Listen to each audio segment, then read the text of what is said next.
Welcome to day 2 of our ISTE live streams here in New Orleans. We are partnered with ISTE to bring you some conversations from the ground floor of the ISTE convention, all about empowering educators and elevating equity. And this is a collaboration with the Infused Classroom and Holly Clark, and so you're going to be seeing her hosting some of the sessions that we'll be having today as well. But I'm really excited about some of the sessions. Just looking at today's schedule, we've got a conversation about 2 ISTE featured speakers. We've got a panel about music, technology, and education, which I'm super excited about as a sound recording technology major in college.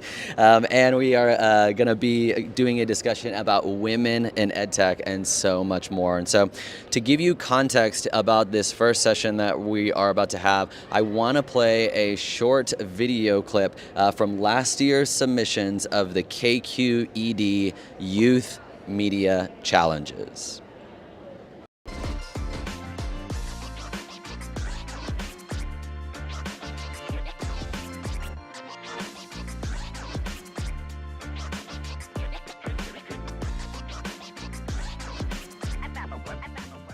There are currently 450,000 children and teens in the United States foster care system.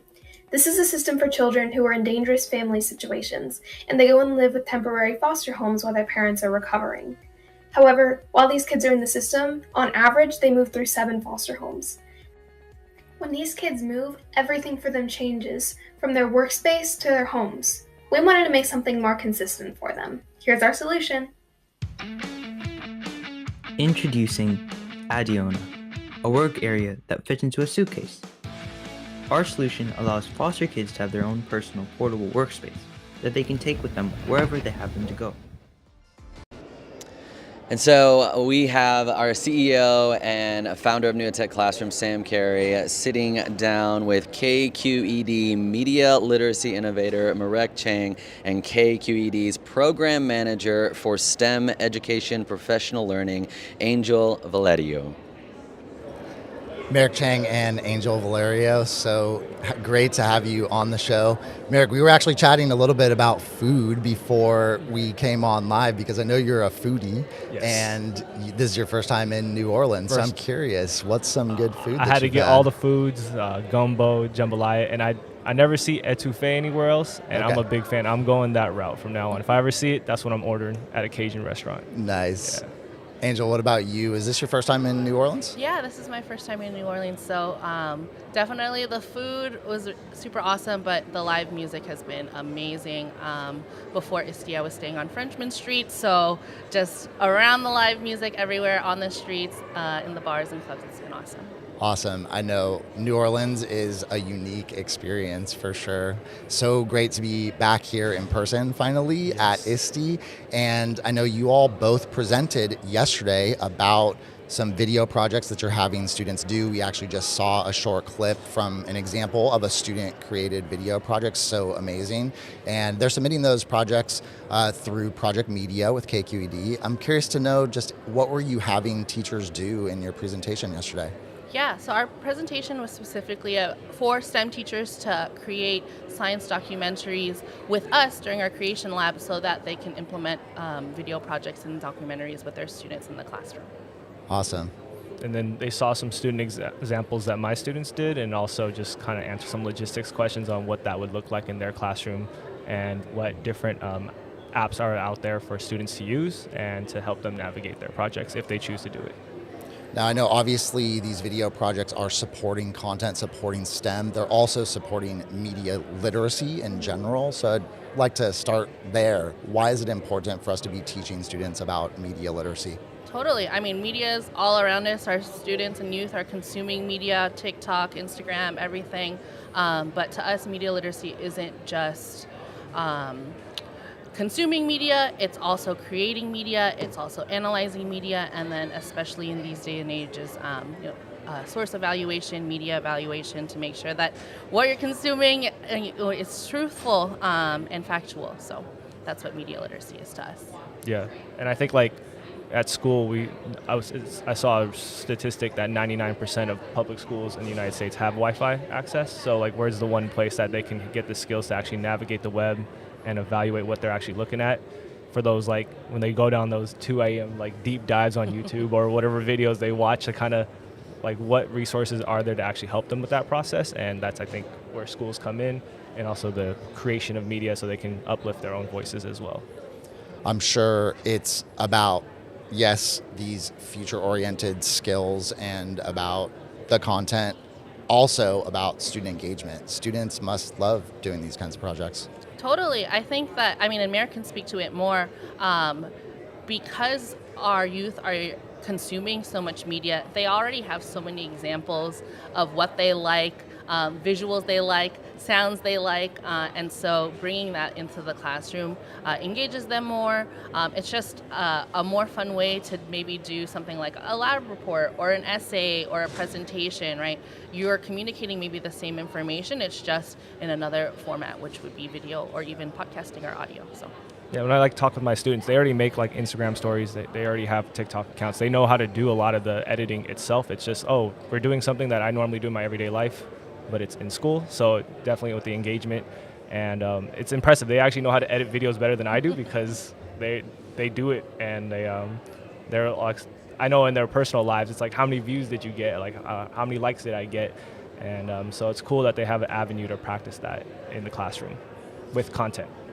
Now, I checked out some of these videos, some of the other ones online, and I think sometimes when people think of video, they're thinking about video like we're doing right now, that you're in front of a camera, and it's not necessarily that, though. There are different types of videos. So can you talk a little bit about the different formats? Because I think that might actually make this type of project less intimidating, perhaps, for teachers. That it's not that you have to teach students how to use a camera and lighting and the mics and all that kind of stuff. Yeah, totally. There's so many different formats. I think that if you have your students create a presentation on Google Slides, they can make a narrated slideshow where they're writing a script still. They're still storyboarding because they need to put the images in a story format that, tells the point that they're trying to make, but they can practice that narration, that communication that way. They can draw cartoons. So Merek has some of his students draw cartoons for his documentaries.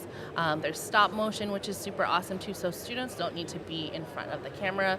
They can be behind the camera and just choosing different ways to communicate what they want to do. Talk a little bit about the cartoons. I saw one of those videos as well. Yeah. It was a video about quantum physics that was really cool. And I'm curious how you're having students do that. It's honestly, that's where the student choice comes in, and we provide them, like, you can take it this route however you want. And there are certain students that just really love drawing art, and so they talked about like microwaves and like how dangerous they could be.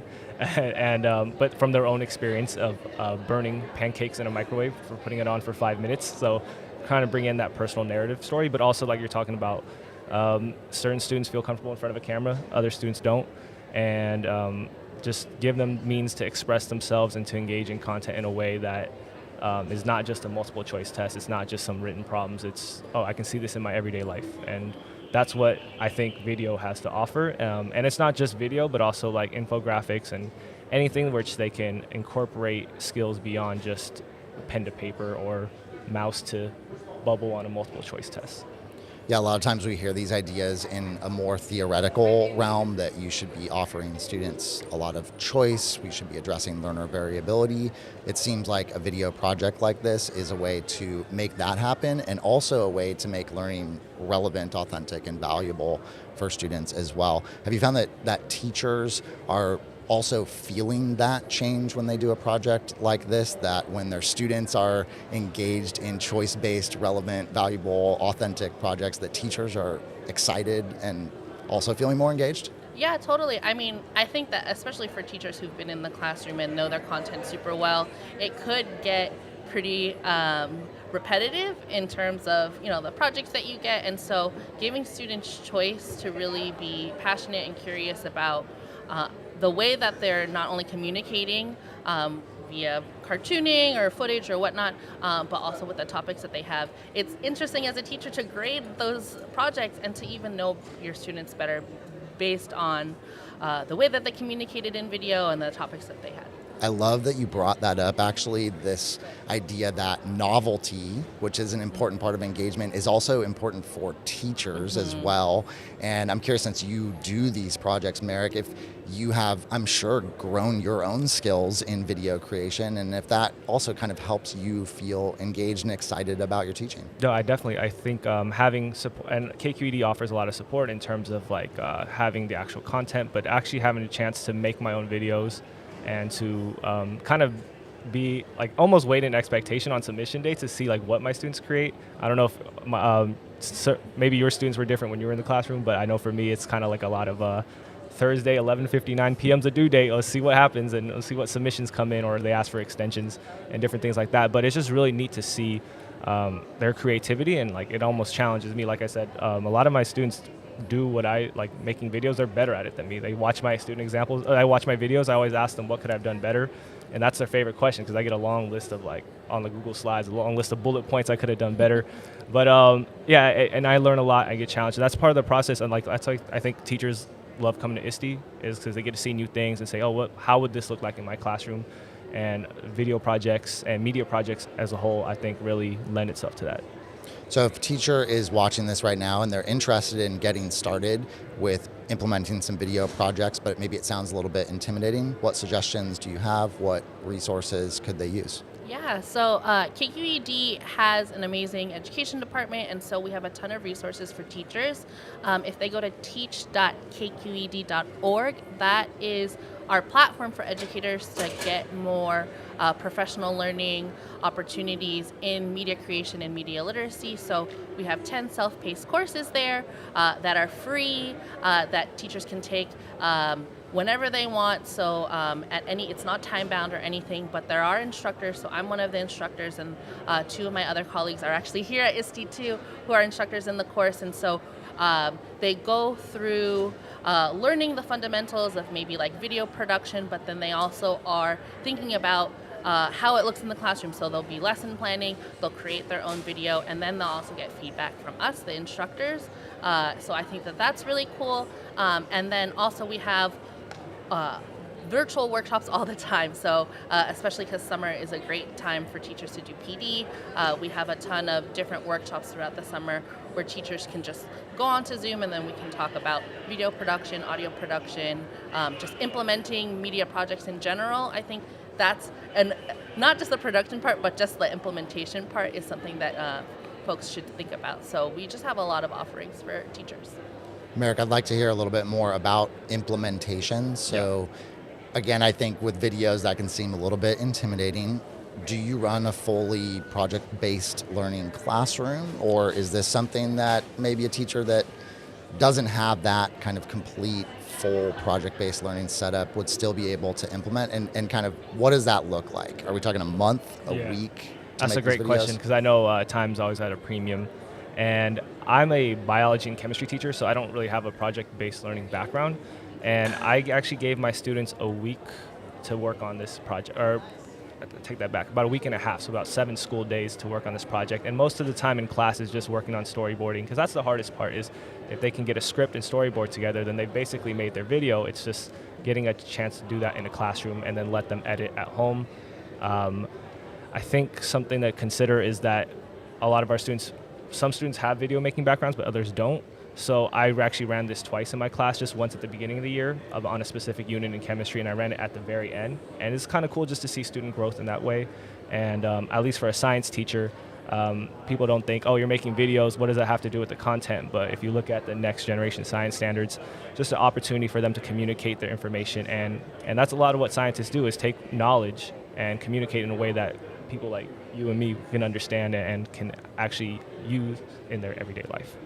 I know when I started working with video, I definitely thought it would have to be a month-long thing, and discovered that you can do videos, particularly some of these voiceover type videos, or I'm sure even once students learn how to do the cartoon videos, those can be done in a week period of time. It doesn't have to be a prolonged, extended project.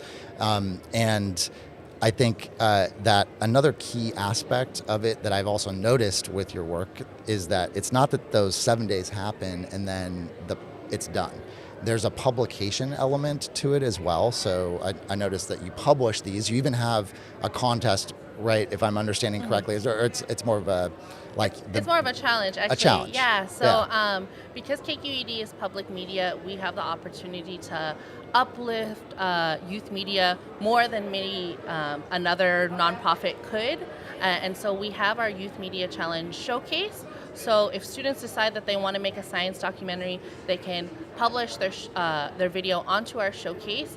And because we're public media, we can even uplift that more to broadcast. KQED has a radio station and also a TV station. Obviously, we have digital streaming and platforms too, and so we can uplift youth voice even more. So then that their documentaries and their videos can reach an audience outside of their classroom. So I think that that's a super cool and unique way for students to also be a little bit more engaged, to know like, oh, it's not just my teacher that's going to see this, maybe not just my classmates, it's actually going to be folks that I have no connection with, because once something is published on the internet, right, it's a shareable link, you can, blast it out to anybody, and then folks who just come to our showcase can search for different videos of different topics, and maybe a student's video will pop up there, and then somebody can see it. And I think it's really cool for teachers and for students as well, because I can go in and say like, hey, like we're doing this project, and let's see what a student from Rochester, New York made. Let's see what a student from Virginia made. And we get to get these different examples, and like, oh, so there's more buy-in in terms of, oh, they're doing it as well.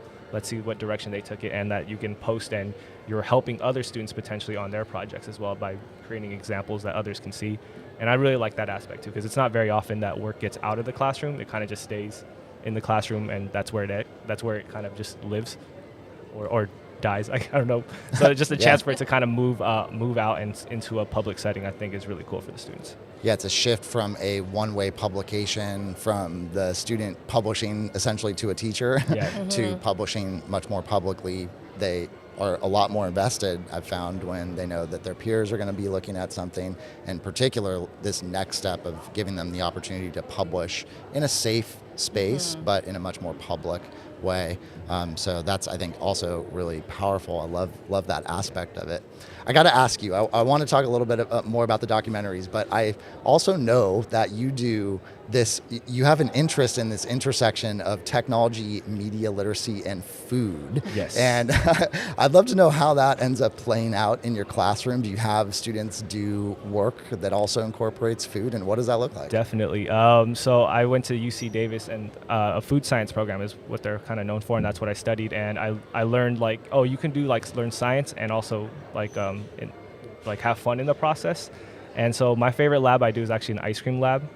We actually partner with local ice cream shops, and we've had owners of shops come in and judge my students' ice cream.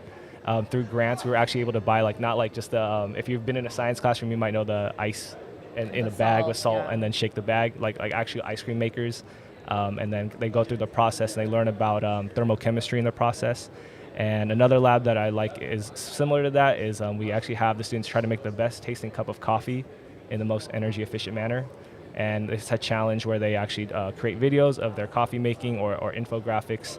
And it's pretty fun because to watch them go from I'm not drinking this black coffee to oh, I can actually taste some sweetness in it, and actually taste what they're doing and make it more relevant than just let's dump it down the sink. Although some of my students do dump it down the sink, they're like, I'm not drinking this. I don't know how you drink this stuff. But it's just really neat to see it come to life, and something that we all eat, so it's relevant to them. Yeah, I think it's actually really this point about the way you're implementing it is really important. So it's not that suddenly you're doing everything on the computer. These are still hands-on projects. Their students are actually making ice cream. Yeah. And then there's some layer of media literacy that's being added onto it at the end that's also functioning as a reflective piece, essentially, to be able to put together all the information and really create something new, do something that's really implementing higher order thinking. Is that true? Yeah, it's just it's like a conclusion to a lab report, but it's visual, and they're still communicating their own experience, but also something that they can share out with others, because others might be interested in learning about how to coffee and ice cream making stuff. That's not that's something that might actually be of relevance to someone versus, and I'm not saying that's not relevant to everyone, but if you're a copper sulfate lab, and as it dissolves, and then it's kind of okay, okay, that's cool, but something that's relevant to the students and to a larger audience, I think it's pretty neat. So if you were going to give a tip to a student, or not a student, a teacher, who's also a student, right, of sorts, that wants to get started, they want to get started right away, they go to KQED and they can take a course. Was that what you would recommend? Yeah, I mean, we have courses, we have workshops, but honestly, I mean, it's so cool to be at ISTE, and there are so many EdTech companies and apps that they can use. I think honestly, just jumping in. So like we tell teachers to use like Adobe Creative Cloud Express. It's free, it's web-based. Video is also free and web-based, and kind of just jump in and make your own video. KQED's pedagogy is learn by doing. So in all our workshops, teachers make videos, podcasts, infographics, because it's really when you experience something and you actually make something that you're more bought into it. And so to not be so afraid of the apps and the programs and the actual creation, and just jumping in and doing it. I'm glad you brought up Adobe Creative Cloud Express. That's what I used as well when making videos cool. with students, and it's such an effective tool for entry-level videos because you can do those voiceovers. They come with automatic transitions and things like that, so they look professional without a lot of additional work. And I think that's an important part of it for students as well, that we want it to also be well presented. They want their work to look professional, and Adobe's products help students do that and do it in a pretty low risk way. And then if students want to add video, like their own video, they can. So it also has some upgraded elements as well. I'm curious, Merek, what's next? Do you have any ideas in mind for some fun projects? You got to be thinking about some cool stuff you want to do with students next year. Yeah, I always think about like I've tried to focus more on like the local community, and we've had a lot of environmental issues come up. Like we have a lead battery acid plant that's seeking extension into the community. So like trying to look at what issues the community is talking about. And I teach in a lower SEL community, and so there's always these different issues that come up that tie to science, and ways to kind of have them dive into an issue, learn both sides, and create media to kind of outreach to the community. And that's kind of the direction we're going. Food is kind of limited in terms of I don't have ovens for every class, but just different things that I know that are on the hearts of the people that they live with, the people that surround them, and then trying to build from there, because that's what's relevant to them, and to have an authentic audience that I know will want to hear what they have to say. Yeah. Well, Merek, Chang, and Angel Valeria, so great to have you on. If we want to follow your work, see the work that your students are doing, see the work that you all are doing, where should we go? Yeah, I mean, you can follow me on Twitter. It's @avalerio KQED. And then you can go to kqed.org/education, and all our resources are there. You can check out our Youth Media challenges through there, our Youth Showcase through there, so you can kind of just explore our resources and even sign up for our newsletter so you can get updates from us. Yeah, I'm trying to remember what my Twitter handle is right now, which I forgot. So I think it's Workman, or it's Mr. Chang Science. But if not, you can see my work or my students' work on KQED's Youth Media Challenges, because they'll be submitting there and sharing their voices with the community at large. We'll be sure to also put the links. We can put the links to your Twitter profiles, and also to the documentaries on KQED's website, so that people can check them out and be inspired and start doing some really amazing hands-on real-world projects with students. So thank you so much for coming on today and chatting with me. Yeah, thank you for having us. Thank you so much, Sam. I really love hearing just about video in the classroom. Like Sam started that off with the fact that we are so in the video world, and making videos and doing stuff on YouTube and stuff, and hearing I just get hearing so many different ideas of what could be done, and incorporating. And I love the coffee implementation of having students learn how to make a cup of coffee, and noting what's different about this black coffee versus that black coffee, or things like that, but also making it sustainable. So my biggest takeaway was all of that was so real world applicable. So Sam, I want you to share your biggest takeaway while I go and prepare for the next interview. So ladies and gentlemen, Mr. Sam Kary. Yeah, I completely agree with what you were saying, Tom, about the real world applicability. You got to take off your headphones there. That would be a disaster. I think what really stood out to me when talking with Angel and Merek was just this idea that these are projects that we can have students working on that actually put a lot of theory into action, put these ideas of addressing learner variability, of having students do inquiry-based projects, of having students do work that connects content to real world, real valuable, authentic assignments. They're also practicing 21st century skills, just amazing work. And you gotta check out these documentaries because they are totally doable. It's not as intimidating as you might think. I know even when I first heard science documentary, I thought, man, that is gonna be really intimidating, but they're not, totally doable. So you gotta check them out. We'll be sure to drop the link in the description. All right, so Mr. Gibson, put on these headphones here so I can hear, is our creative director, and he is about to sit down for a conversation that I am very excited about. Of course, we are here in New Orleans, so how could we be in New Orleans and not chat about music? But we're not just going to chat about music, we're going to be talking about the intersection of music and technology. And we're going to be chatting, or Thom Gibson is going to be chatting, with the founder of Listening to Waves. Listening to Waves is a program designed to engage students in science through its connections with music. And Dr. Victor Minces is here to talk about Listening to Waves. And then we also have the Educational Outreach Coordinator at Georgia Tech Center for Education, integrating science, math, and computing, Love Park. So, oh, and Carmella Berthia is here as well. Awesome, great to have you. She is a nationally certified educator in education technology and instructional coach, also joining this conversation with Thom Gibson about music, technology, and innovation in education. Can't wait to hear you all.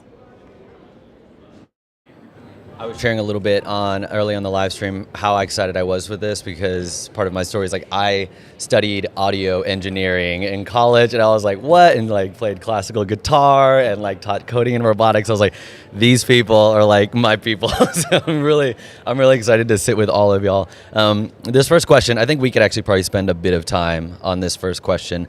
But when most people think about music in education, technology is not something that's at the forefront of their mind. They're thinking just a room full of old instruments. And so with all of you, what would you say, we'll start with Love, what would you say is the connection between music and technology? So you definitely hit one of the points, right? It's okay.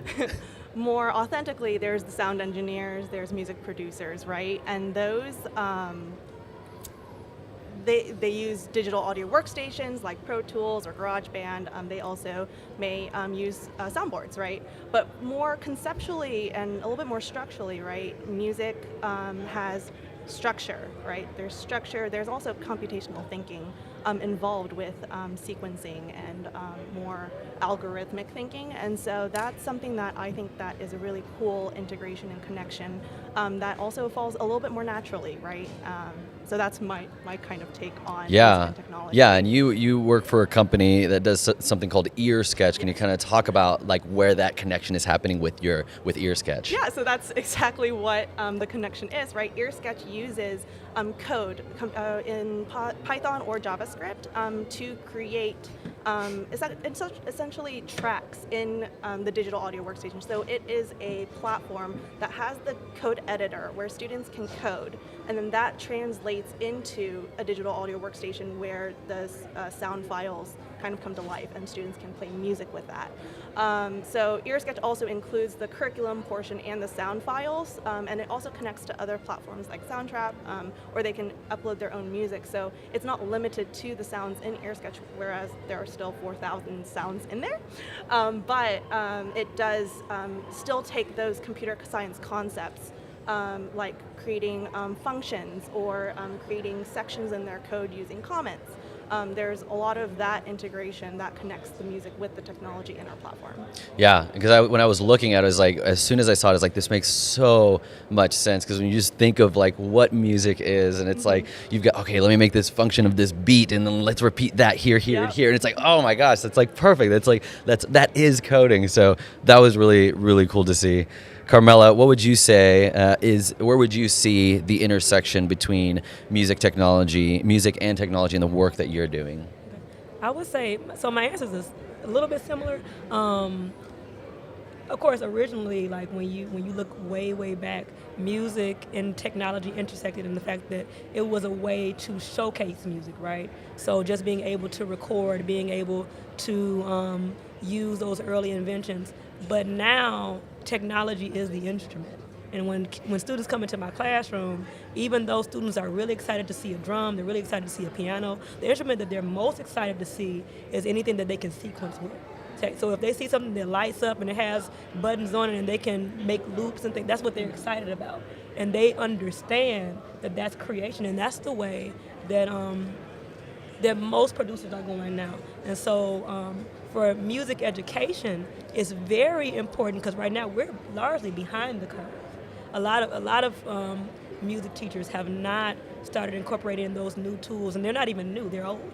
But you know what I'm saying.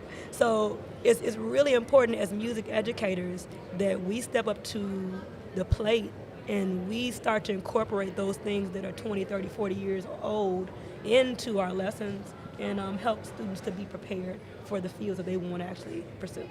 Yeah, and it opens up a wide array of like just instruments and sounds of like that you otherwise would not have had, and maybe otherwise other students maybe they would not have been interested in music before if they didn't have those type of tools and platforms. Oh yeah, no, absolutely. We what I like to do with students, and I got this from another music teacher friend of mine, but being able to analyze a beat in the same way that you would analyze a score. So sitting down and listening to it, what direction is this sound coming from? What's the shape of this sound? Is it a triangular shape or is it a square shape? You know, how did they sequence this in? What samples are they using? And you know, how far away does it sound like it is? And that kind of stuff. And that's the same thing that you would do as a student in like a composition class or a student in another standard class where you listen, okay, what instruments do I hear? Do I hear a violin? Or, you know what I'm saying? So that's, it translates over. Mm-hmm. Yeah.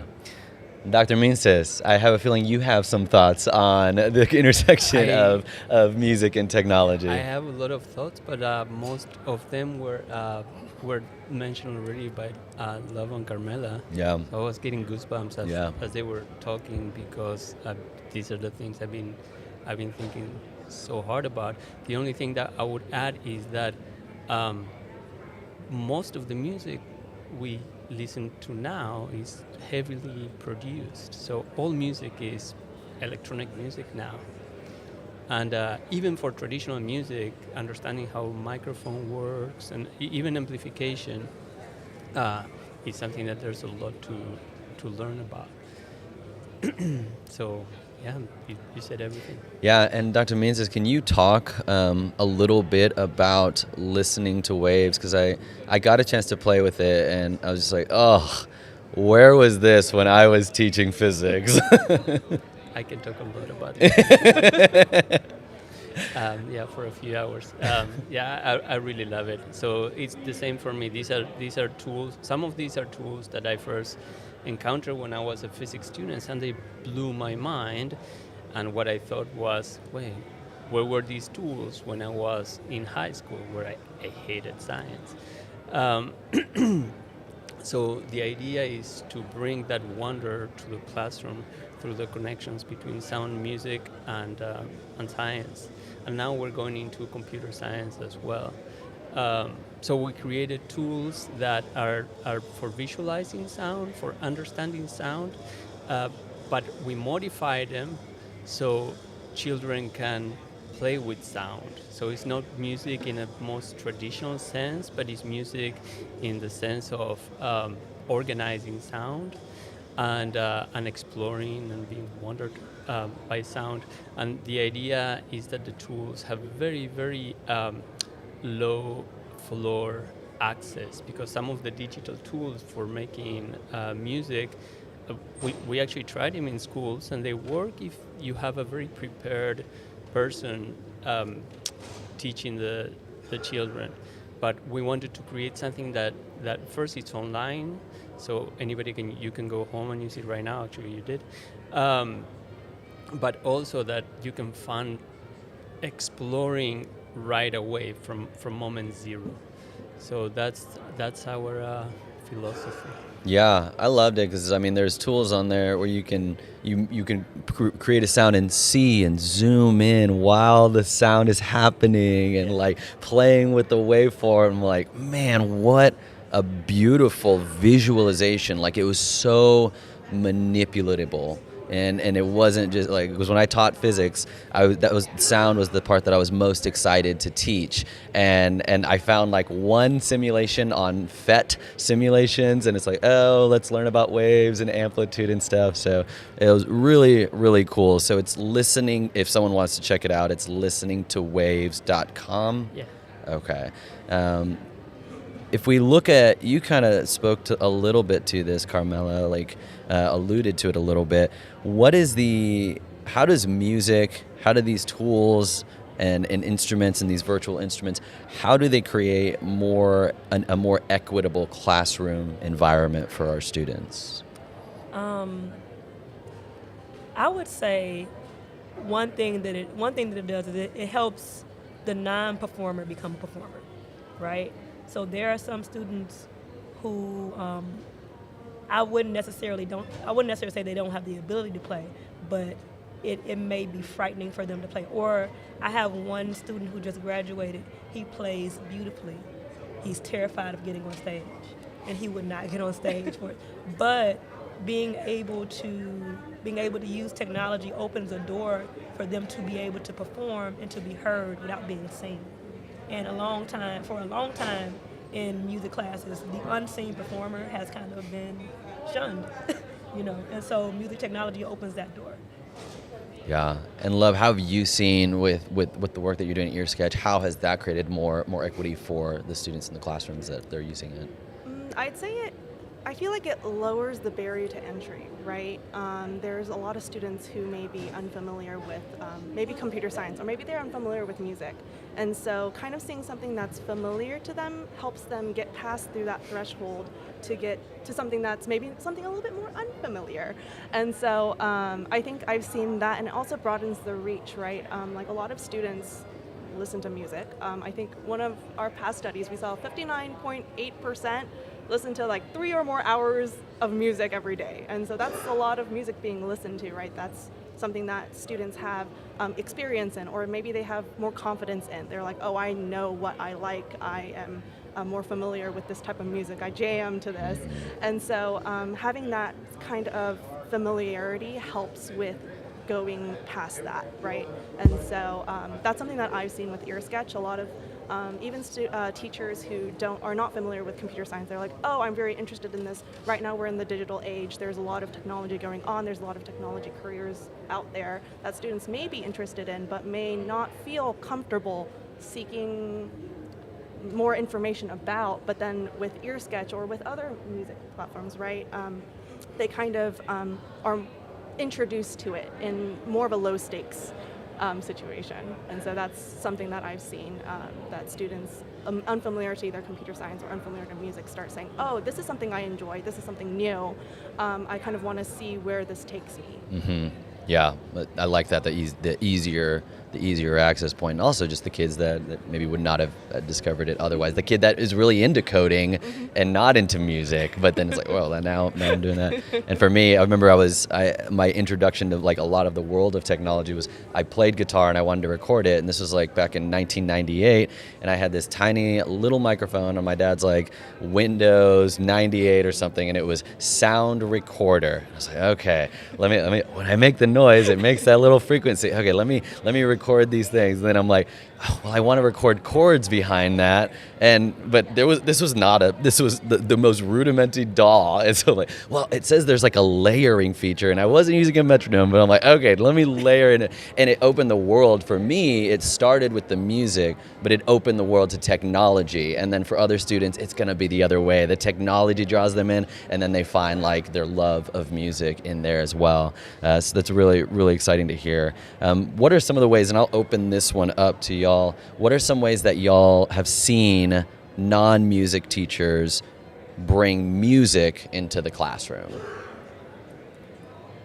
If you're eager, jump in. Actually, not trying to plug love, but like literally like the last day of school, my computer tech teacher was using EarSketch. Oh, no way! Yeah. They were using EarSketch in the classroom to help to make that connection, and the kids were just enjoying. They were just doing it just as a free activity at the end of the year, just to kind of just play through. I've seen people use Raspberry, that Pi, when that used to be a big thing, and being able to code with that was kind of cool. Those are some ways that I've seen like people use technology in music. Yeah. Dr. Minces? I have only seen non-music teachers. You're like, those are my people. Yeah, and I would actually love to see music teachers using it, and I actually want to learn. I think our tools would benefit from collaborating more with music teachers. So if there's music teachers out there, I'm not gonna name names. Yeah, I'm looking forward to learn from you and to transform these tools into a performance tool. I think so. So my dream is that each computer turns into a musical instrument, and the classroom turns into an orchestra. So it's not so, making music is not so individualistic. I'll make this musical composition. I want to hear the sounds coming from all the computers in the classroom. That's a dream I have. I hope it will happen at some point. So, Carmella? Yeah, no, actually, I remember being in high school, and I remember us using keyboards in that same way when I was in high school, to be able to have like a whole quote-unquote orchestra of musicians who only knew how to play piano, but because you can change out the sounds, it sounded like a full band. And I can absolutely see that being a quick reality. Cool. For us, we've seen more non-music educators with our Your Voices Power curriculum. That one is a curriculum and competition that uses EarSketch. And how I've seen that being used is like in ELA or in social studies, like teachers can connect their concepts into like lyric analysis, right? And lyric analysis is text analysis. And so there are connections there. Some teachers may instruct students to create a song about something. Maybe it's a historical event. And so something that we've seen is where the connection of non-music and music teachers in collaboration, because there are other concepts, even in math. I was a math teacher, and like even fractions, like time, sequencing, there's a lot of mathematical concepts too that bring in the music and the arts, and I think that's also something that's really interesting to see how those connections are made. Yeah, and just hearing you talk about that, it's like it would also bring so much more of a visual aspect to the performance, where it's like you're doing this composition, and then there are these like graphic, it's like Fantasia, like the idea of what Fantasia was doing. It's like, how do we visualize these sounds, especially the intro ones where it's like, it's just these colors and these waves and stuff like that. Really, you could bring that visual piece to it.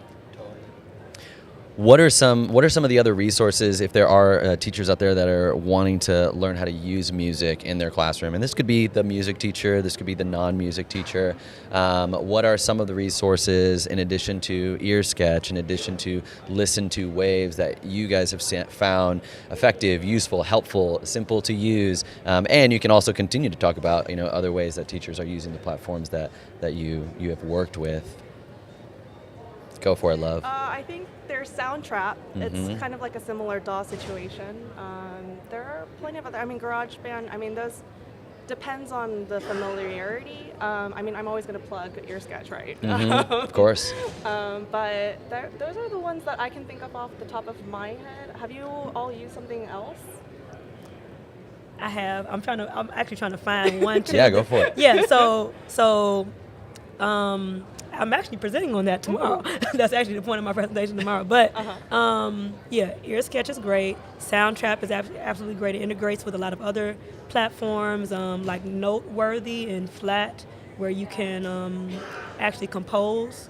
You can actually write out your compositions on those. And, of course, like your DAWs like Soundtrap, BandLab. Those you can actually create your own music in. There's also Google Chrome experiments, which are awesome, and they're free as well. And when you were talking about your project, it sounds like a more refined version of that, where you can get on and you can kind of like experiment with music. 'Cause the point of the Chrome experiments are not to play the music, but actually to play with the music, kind of like what you were talking about. I'm super excited to try that out. Trying to think of others. Whirly and Musico, like Mu and then ISKO. Those are good for music performance, to record performance, and to allow students to be able to actually play and get feedback, maybe individually. And that's super hard for music teachers to do, because you have usually like 60, sometimes 70 kids in class, even if it's 30. To sit down and to hear every student individually during class is impossible. But with tools like those, you can actually go back and listen to them later. And then there's one more tool, and it's they're actually presenting here today, I believe. It is Charanga. That's the name of it, Charanga. They have by Opus U Learning. I stopped by their booth yesterday, and it was really, really awesome. They have these lesson plans. It's basically a curriculum. And they have these lesson plans that are built in, and they actually have some lesson plans built in where you learn how to make a DAW by using a simplified built-in DAW. Wow. Yeah.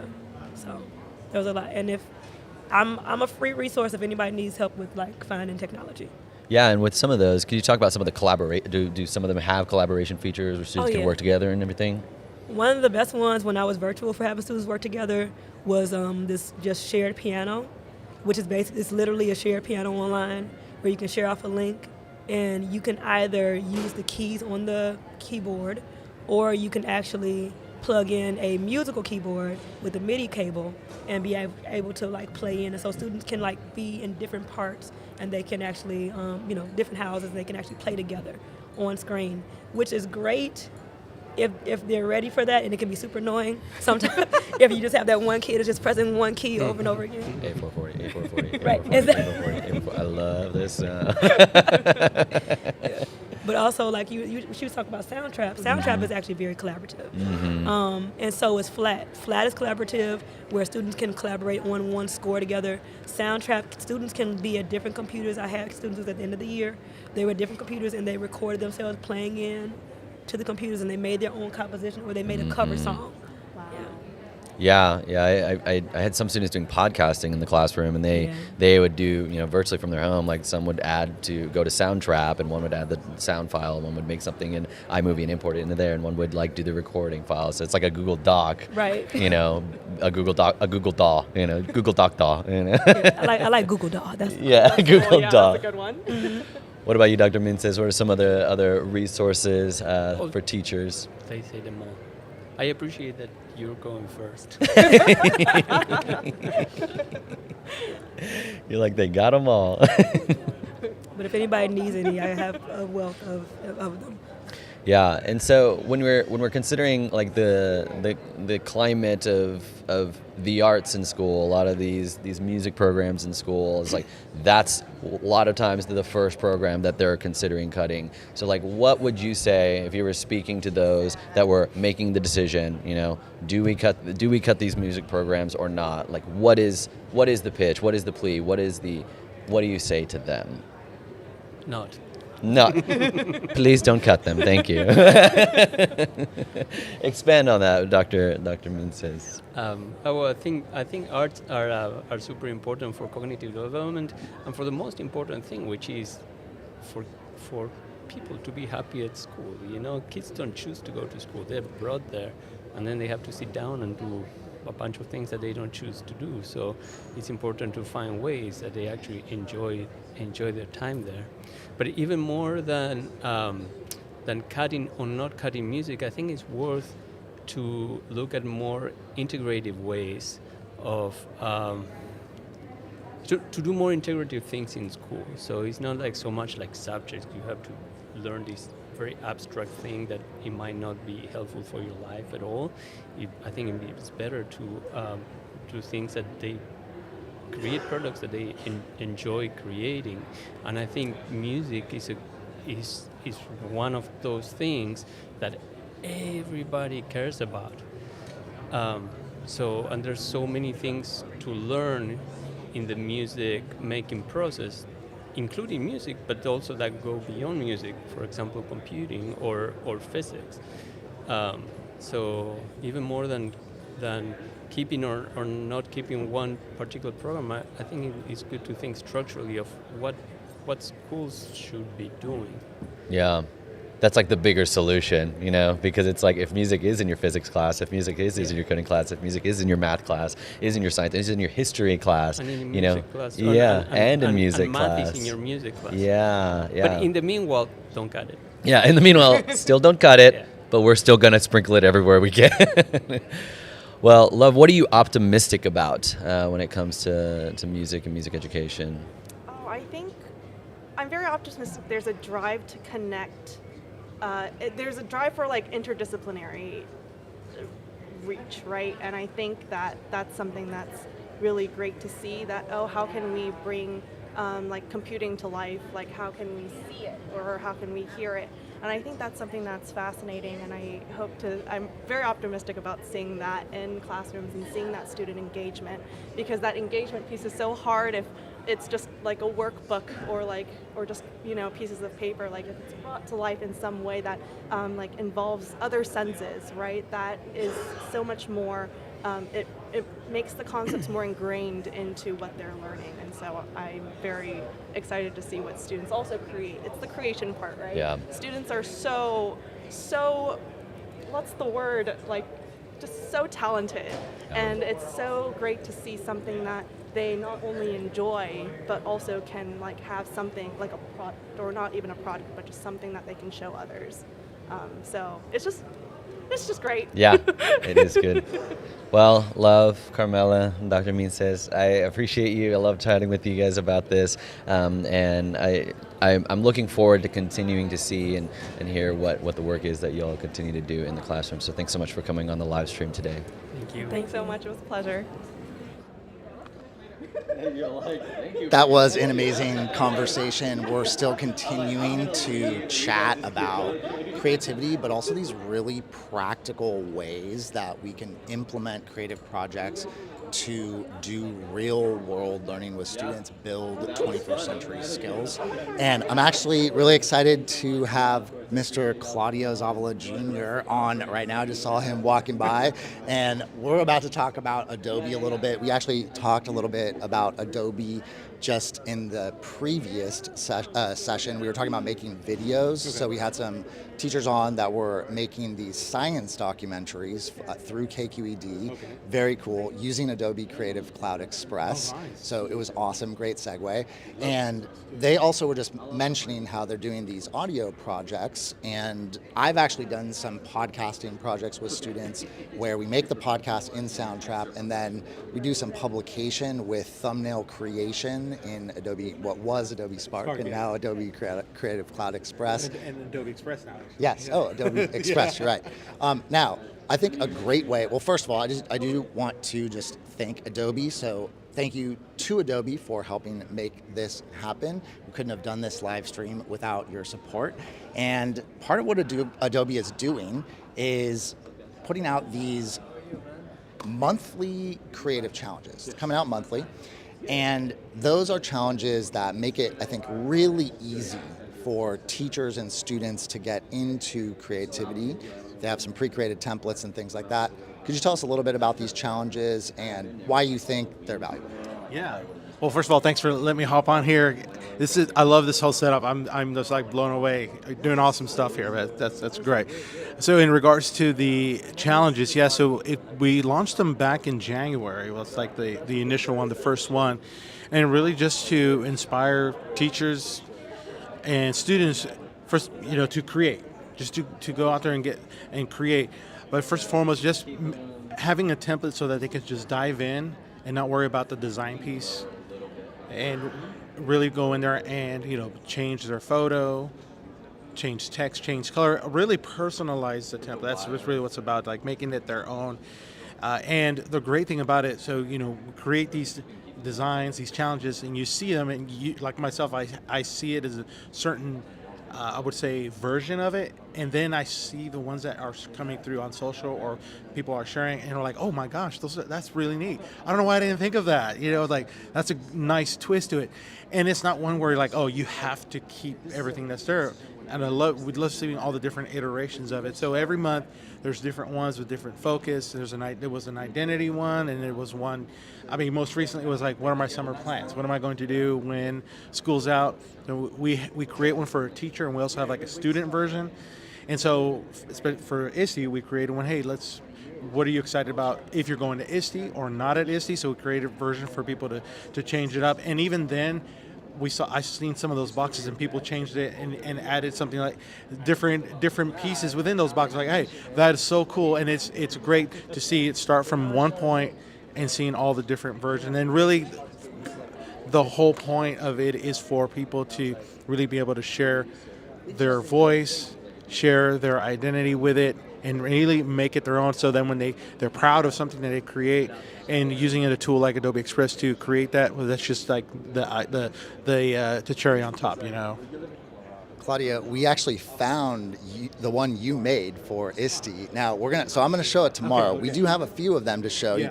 You can kind of see here on the screen, so that folks out there can see. So this is one that Holly Clark made. This is the ISTE creative challenge, and this is very similar to the other templates. I love yours, by the way. You got the black hat with the San Diego. It's like yours looks good. We're going to show that tomorrow. We got Monica Burns. She's also going to be chatting with somebody from ISTE tomorrow about just key points, taking them away from ISTE, so you can see hers. It's a little bit different here. We also met the E-Twins yesterday, and we did a fun segment with them. That's going to be a little special segment that we're putting together. That'll be a surprise for you all to see tomorrow. And we also have Mr. Ken Shelton, who's going to be a special guest on tomorrow as well. So you can see these different examples. These are very similar to the types of creative, really just demonstrations of learning, or even just kind of activities that you can do to build skills in creativity to help students learn how to design. Sorry, I'm covering you up there. I realize, like, no, you're like, where am I? No, that's get that off. All right, there we go. Yeah. Okay, yeah. So, So check them out. They're awesome. We actually have right here. You can hop over to. You can hop over here to Adobe Creative Education Challenges. It is edX.adobe, the best way to get there. Yeah, you can go to edX.adobe.com/challenges. Every challenge is there, starting from January to the one here in June. I haven't seen I'm not sure about July. We've been so busy with ISTE. It's like, that's like on the back of our mind right now, but it's great. Get on there if you haven't done your version of it. Check it out. You follow us at Adobe for EDU, at Adobe for EDU. I always have to make sure I get that right. Or follow me at Claudio Zavala Jr. I have it tagged there, and then I have the link there as well. You can check it out and create your own version of the challenges. Yeah, I do have to say also just a plug for you, Claudio. Claudio runs a YouTube channel that was an inspiration for me to get into YouTube. He's got amazing work, and he teaches you all about Adobe. So if you want to learn everything you need to know about anything having to do with Adobe products, take your creativity to the next level. I've used them even to show students, like, this is how we can create in a particular program. So hop over to his channel. Yeah, the other day I had an email from someone, and they're using it in their university course. I'm like, what? I was like, whoa, that's pretty neat. It's like, yeah, my university students I use your videos for the class. I'm like, that was pretty neat. That was pretty neat. Well, thank you so much, Mr. Zavala Jr., for stopping by and chatting about creativity. And we'll see you around, and we're going to show your creative challenge up. Oh, well, thanks so much for having me, Sam. Appreciate Definitely. Thanks, Claudia. Take care. All right, now up next, we are going to be chatting. Oh, I got to unlock. Hold on, I got to unlock my notes. Hey, Mr. Gibson, I need you to unlock this so I can actually see what I'm looking at here. Oh, technology. Okay. All right. How's it going? All right. Love to see these guys here.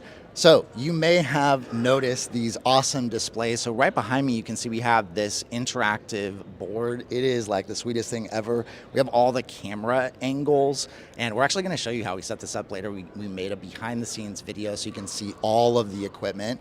What you can't see is that we also have another board that people who are here live can actually see this live stream coming through, so they can see how we're kind of producing it on one board, and then they can see the final result on the other. And these were provided to us by Viewsonic. We are incredibly grateful for them to allow us to use these boards to really make this an amazingly visual presentation for you all. And we're just really excited about the direction Viewsonic is going in terms of innovation and in education.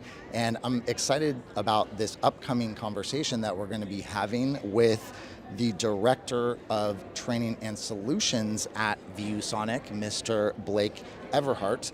And we also have a special guest, super excited to bring on Education Senior Marketing Manager. He actually traveled all the way from Taiwan to be here, Mr. Javier Chen. And Thom Gibson is going to sit down to chat with them about some of the work that they're doing to help educators push their classrooms into the 21st century. So, gentlemen, really looking forward to this conversation. Welcome to the show, gentlemen. Thanks for having us. Thank you so much. Have y'all been enjoying New Orleans so far? Yeah, actually, it's been amazing. These past 2 days, the energy, the people, met so many educators. It's quite a eye-opening experience. Yeah, you're a long way from home. So. Yes, I am. Yeah. What about you, Blake? Have you been to New Orleans before? Yeah, I've been here a few different times for different conferences and such, but nothing to this magnitude. Obviously, ISTE is the Super Bowl of education conferences, right? So just to see all the people back together again, right? We've been doing some regional conferences since COVID, and to see this amount of people in one place it's energizing, right? Like you can tell during the conference day, but even when you go out on the streets or even at night, like there's just a different vibe and feel to a conference to this magnitude. All the EdTech heroes and all the things that that we get to see on a personal level that we don't have to necessarily go to a session. We don't have to sign up to see these EdTech heroes, so to speak, which are people in the trenches that are helping, giving, guiding, technology in the classroom or instruction in general, right? How to engage students and really digging into that kind of that art form of teaching and education. Yeah, absolutely. I just I'm amazed by like the different type of people, the questions they bring up, the vendors. I even met some of the vendors of partners that we've worked with, and the topics that they talk about and the conversation about learning in the classroom. I'm at awe, actually, and I see you guys do your magic with the customers, with teachers, at asking really authentic questions that they face every day in the classroom. And Blake, you and your team are just there, like almost as a guiding light, like giving them a lot of support. And they leave our booth with like a sense of assurance, like, okay, someone's got my back, someone's gonna take care of me. So I was amazed by that, and I think this conference, that's the one thing I have taken away is that experience. Like, wow, we talk about supporting teachers, talk about supporting educating, but I seen it, like the real people doing that job day in, day out. So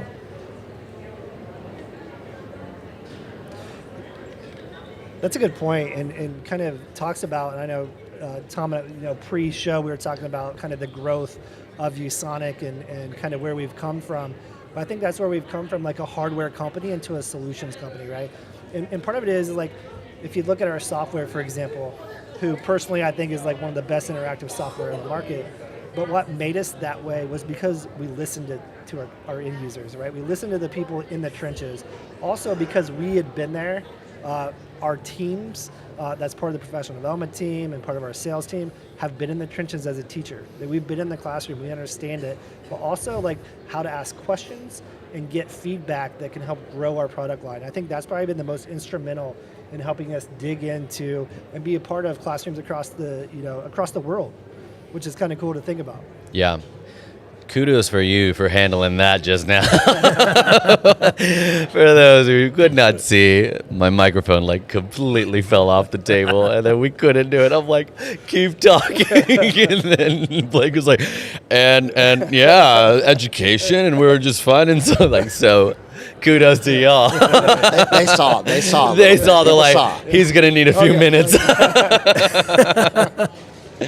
All right, so thank you for that. I caught about 85% of it because I was fixing the mic, but thank you for sharing that. I did want to actually start talking about content creation, as far as, what is it? First off, when you think of like being a content creator and being having content creation in the classroom, what does that mean? What does that mean for a teacher? What does that mean for a student? And why is that important to be doing content creation in the classroom? So I think what's interesting, if you look at the history of kind of where we've come in the past 15 or 20 years, right? And just kind of looking at it from the standpoint of like book adoption, right? You would have a committee, you would have parents come on, you look at book adoption, but you're not only looking at the book itself, but you're also looking at what handouts come with it. Like, what can I print that will help influence the instruction, help enhance it, right? That kids can do during instruction or take home as homework. And now as you look at it, it's become very much digitized, right? We found out about 2.5, 3 years ago that handout isn't working when I'm at home and the students are at home. So how do we still engage, right? How do we still meet, our curricular demands and still be successful in the classroom? And I think those are the things that have really kind of changed, especially in the last 3 to 5 years, is moving away from the PDF printout worksheet into this digitized content, where I don't think that you can probably walk through 10% of the population here and they don't have a cloud account, right? Everyone here has a cloud account that they're using on a daily basis, which means there's content in there that they know how to use, they know how to speak to it, and probably for a lot of people, the content is relative and relevant, right? And that's where we've kind of got to, as opposed to a book telling us or a handout telling us what's important, we've identified what our students can connect with and still teach that curricular area, right? And so then how do we leverage that in some of our other products or other modes or platforms to get it out to students where they can interact and engage with it? And I think that's really kind of the where we've come very rapidly as we got into this, it's a digital age or, whatever speak you want to put behind it, but it's changing instruction and engagement because of that. Yeah. What do you think, Javier? As far as content creation, what role does it play in the classroom? Well, I think that this is a time where like the traditional, and Blake has a really good point where like globally, there's an underlying idea or something that's growing, that's brewing, that is the education has changed. It's no longer the teacher in the front, the lecturer, and then the students. And I know for US, this concept, this flipped classroom or this kind of idea where like the students are engaged in the classroom has already been very prevalent for many years. But in other parts of the world, until COVID, it was still the same formats, like teacher lecturing and students just listening. But when you turn that virtual, or when everybody was going home, and the teachers realized that they could not interact or they cannot see the students, then the students had to take a more active role in learning on their own, and the parents had to be more involved.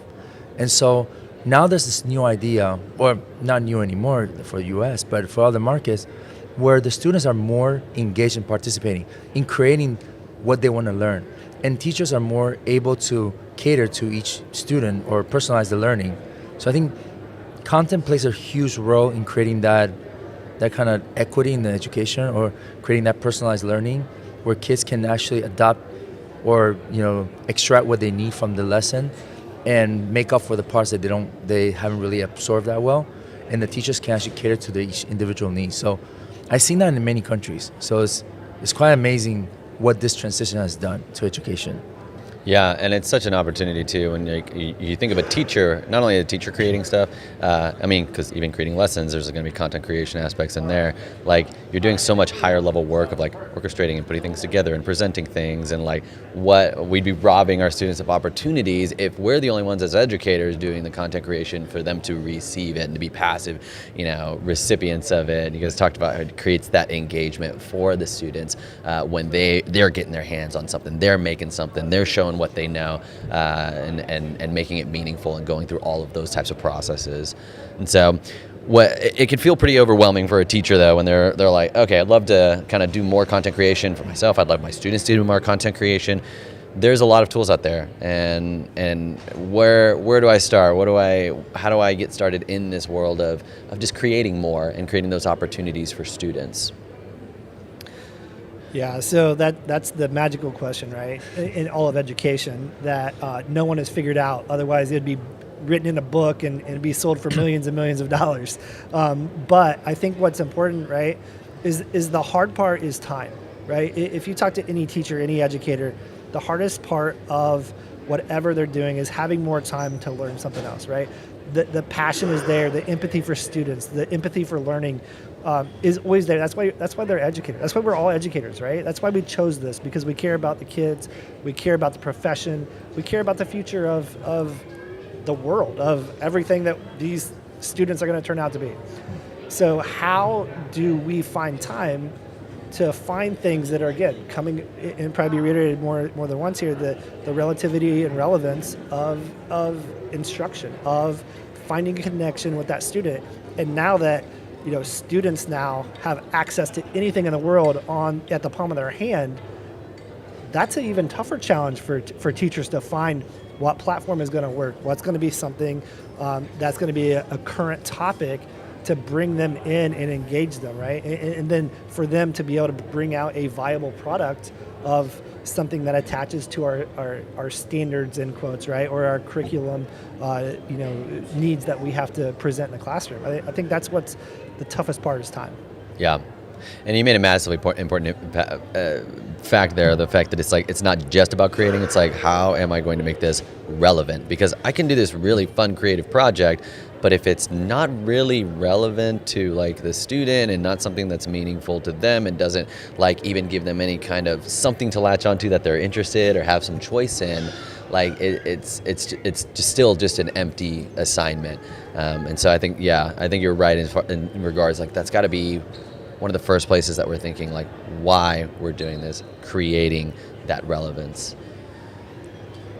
So go for it, Javier. No, I think the one thing that is also really interesting to see is that when you flip that, the human, I guess because before we've seen the technology and how important technology is, but because of what has happened, with all these the pandemic, the relevancy of human beings, like the teachers as human-centric or teacher-centric, the technology, all the availability of the resources needs to be available to students and the teachers, but it has to be centric on the human beings and the human connection. So I think we value that more than ever now, which is interesting because we had for 2 years or more that distance where we use Teams, Zoom, Meetup, but now like we've seen like, wait, that's great, but that human connection is still kind of the core essence of education. Mm-hmm. And how do we use technology to support that, actually, to really enhance the human connection? So I think like choosing a platform or choosing resource, it's all about like which one gives the closest human connection between this teacher and the students. Yeah. And so when you think about that, your tools, platforms create that connection, and like what are some of the tools and the products that Viewsonic is doing to think about, like, okay, how are we going to empower the educators? How are we going to make this easier for them? How are we going to make them be able to make these things, create these experiences for them and for their students? What does Viewsonic have, and what are they creating products and solutions for teachers? So I think just kind of the basic level, right? And it's easy to say our interactive whiteboard software, but it's more than just writing on a panel digitally, right? Like that's not the point. Does it work? Absolutely. If that solves your problem, then it solves your problem. But the key is that we can bring in the content that we've been creating over the past 2 years, and not only can we just bring it in easily, is that we can also enhance it with manipulations, right? If I need students to come in and have some interactivity, right? If you think back to old PowerPoints, right, the transitions and those key yeah, exactly, right? Like, if you do it every day, it won't be noticed. But if you can add some of those interactive pieces, that makes it really simple, right? And then you get into some other platforms that are more online, where now you have instant student engagement built in, right? So I feel like our platforms are really built based on your need. We can help you solve your problem no matter what grade level, but also what you're trying to get from it, as Javier says, right? How do we bring in that human interactive piece to kind of bring it all together, as opposed to being just something I add in, right? And I think that's key. I think that's one thing that I'm appreciative of as an educator, to be part of this company and part of this team, is that we're building products that can enhance what's already there and make it better, right? And in a simple way. And I think that's what kind of drives me and our team to keep pushing with our dev team, with guys like Javier on our side, to say, hey, this is what Blake and his team, or the sales team is hearing. How can we implement these things effectively, quickly, right? And I think that's huge to be part of the team. And when you think about on a global scale, is incredible.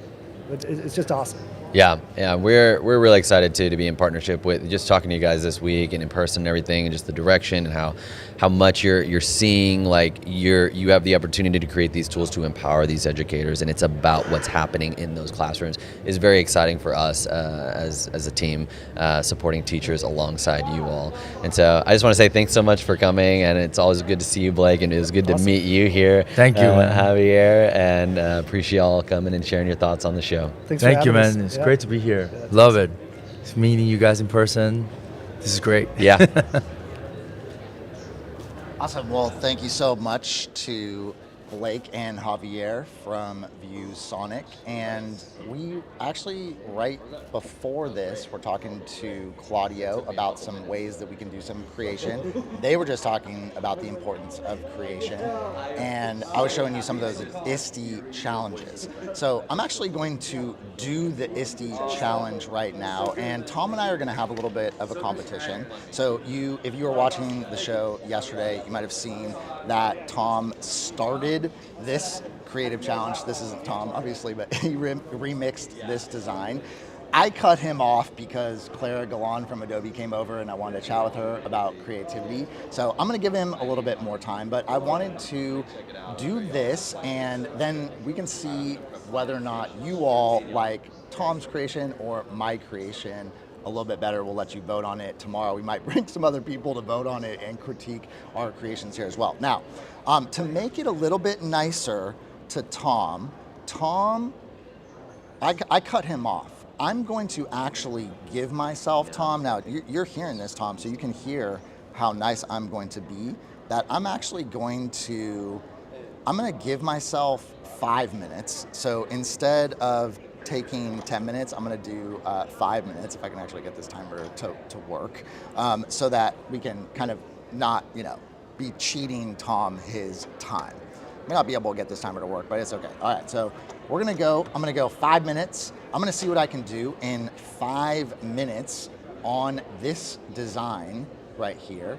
And all you need to do, so when you're working with these creative challenges, if you click on any of them, then you can basically go over here, and it's going to say at the bottom to remix the template. Now, I already clicked remix template, so you can see it's showing up here in Adobe. This is Adobe Express, which is their new version of Adobe Spark. If you're familiar with Adobe Spark, they have graphic design and things like that. Now, one thing that you can do here is obviously swap out an image. Now, this is not even my computer, so I'm gonna have to find all this stuff online, so we'll see how I can do. So actually what I'm gonna do here is to start, and I'm gonna find my name. Let's see if I can get, Sam Kary, new EdTech Classroom. We'll see here if I can find any images of myself. All right, okay, yeah, we can do this one. Ooh, I do like this one. All right, so let's see. I'm gonna save this image as, we'll see, that's probably the best way to do it. We'll do Sam Kary, and now I'm gonna go back over here, and I'm gonna replace this image. So now I'm gonna go to upload my own image, and that is in the downloads. That is Sam Kary, and we're gonna see if we can find that. Oh, where is that? I did retitle it Sam Kary, I thought. Let's see, okay. Oh, I would be running out of time already. Oh, it's because I didn't open it. Man, tech noob. I gotta open the file first. Okay, then I gotta find it. Now, when I search, not Sam Kary's headshots, downloads, Sam Kary. Why isn't this file showing up? What is going on? Okay, so we're gonna see what else I got. I got the logo. We'll go logo. We'll see what we got. We got Adobe logo. We'll go. All right. So I'm just gonna improvise right now. I can't put myself there. That's sad. So I'm gonna have to put a symbol. I'll be like Prince right now. I'm gonna have a symbol instead of me right here. Okay. So this is me right now. Now I am a tablet tree. That's who I am right here. And let's see, I am in New Orleans. Okay, good. This is my second time actually in ISTE, and actually the last time that I was at ISTE, I was here in New Orleans. So also my second time in New Orleans. The last time I was here, I was able to do a lot more because I was not doing this live stream, so I got to get out and like eat beignets and go see music, and I'm not gonna lie, I haven't done a lot of that, but I'm hoping to soon. Okay, what do I want to learn more about? This is a great question. I really want to learn more about like innovative ways that teacher coaches are working with teachers, and that's some of the tracks. So they have kind of different tracks here at ISTE where you can go to different conferences or different conferences, different presentations that are on different tracks. And I'd like to know more about just what other EdTech coaches are doing to support teachers, since that's obviously what I do now. So I want to learn about innovative ways that coaches are supporting teachers. So I'm going to shorten this a little bit. Let me take innovative off. That's a little bit too many words. Ways that coaches are supporting teachers. All right. And that's kind of with technology. Let's do that. Okay. Now, this is a little bit kind of crunched in there, so I'm going to resize that. I don't love that text either, so I'm going to see if I can change it. Now, it does see down here have these font recommendations, so I want to see what one of these other ones look like. It's a little bit wordy. I don't think it looks all that good with that many words. So let's see. I want to learn more about how. I gotta shorten it. This is actually an interesting thing. So you're doing this kind of thing with students. You can talk about how can you communicate something, a key idea, using less words, right? To really get to hone in on what's important. And if they're going to be presenting something visual like this, then that's going to be important. All right, that's not, still not looking so good, so I'm gonna change it back to something bold there. Okay, I'll leave it there. Now, I am not most excited to dance in New Orleans. I do dance sometimes, not a lot though, so I'm probably not gonna go dancing in New Orleans. I am most excited to listen to music in New Orleans for sure, and I'm hoping that we're able to actually get to some music. You might see me eating beignets. You might see me eating, I'm gonna say a shrimp. I I gonna spell this correctly? A shrimp po' boy? Oh no, I'm so concerned that I'm going to spell this incorrectly. Shrimp po' boy? Is that the correct way to spell it? You can let me know in the chat if I'm spelling this incorrectly. You can help me fix this mistake. That cannot be the correct way to spell it. But that is the first thing that I ate here, the first food. And actually my brother had never had a shrimp po' boy. He's like almost 30. I have no idea how he had never eaten one. Mac on the New EdTech Classroom team. And so, you know, I had him eat his first shrimp po' boy. So you definitely might see us do that. Now, that is not a po' boy, that's a beignet. I'm gonna need to find another picture about that. But I'm gonna hold off on that for a second. Okay, let's talk about EdTech integration. All right, so I'm interested in talking about strategic ways we can integrate technology. All right, I'm gonna do this. I'm gonna work a little bit on this at home. I'll get my, Prince logo off here and actually have my picture. And we're actually about to sit down for another conversation. So our creative director, Thom Gibson, is gonna be chatting with Jeff Bradbury. And we're gonna be having a conversation about just whatever we're going to talk about, right? Because this is an extemporaneous conversation. So you guys ready to chat? Are we going? Oh, we want to play the video first. Okay. So we have a behind-the-scenes video actually, and Jeff is going to check it out. You're going to be able to watch this, Jeff. I know I'm kind of flashed over to you, so you can watch the video.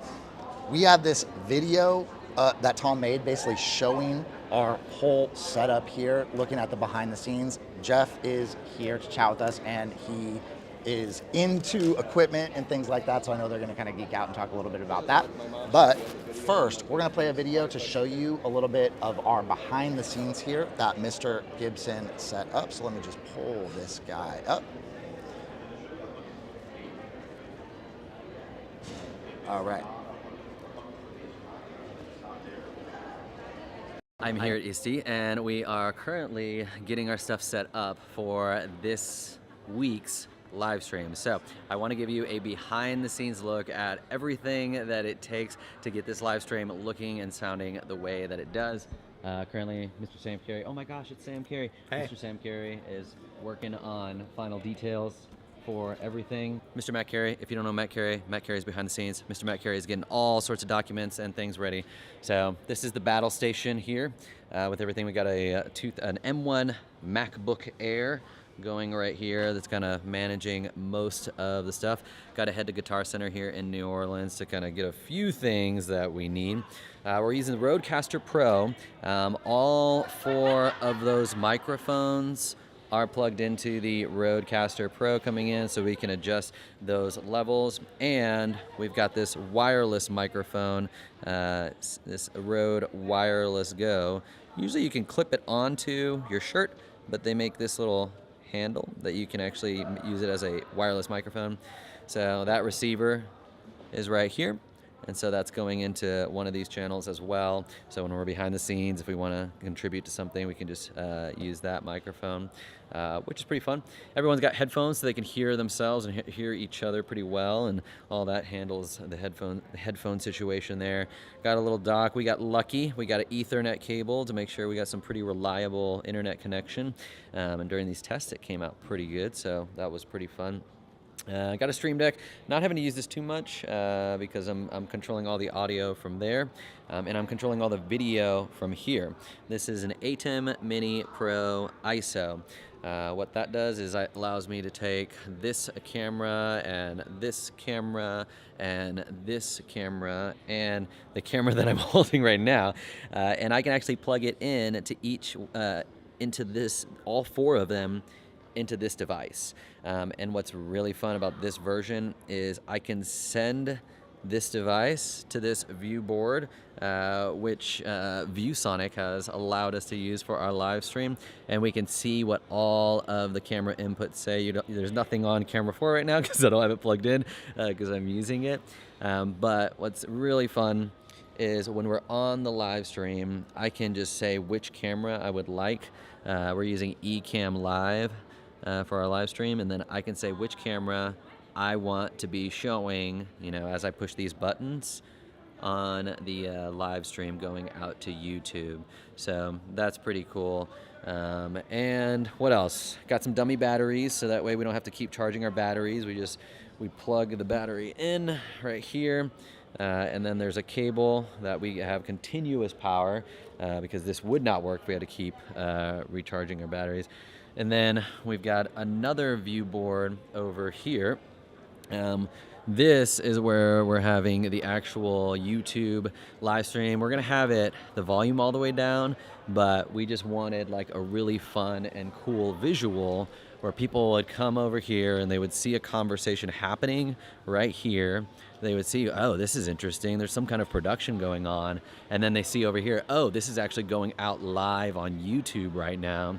And then we've got this banner right here. So folks, if they want, they can go ahead and scan that QR code and it will take them to the YouTube live stream. We've got some handles here, little cheapo handles that do the job so we can get our little headphones connected there. We need a couple headphone adapters though, so that way they can get plugged into our Rodecaster Pro, because right now only 2 people can really hear themselves.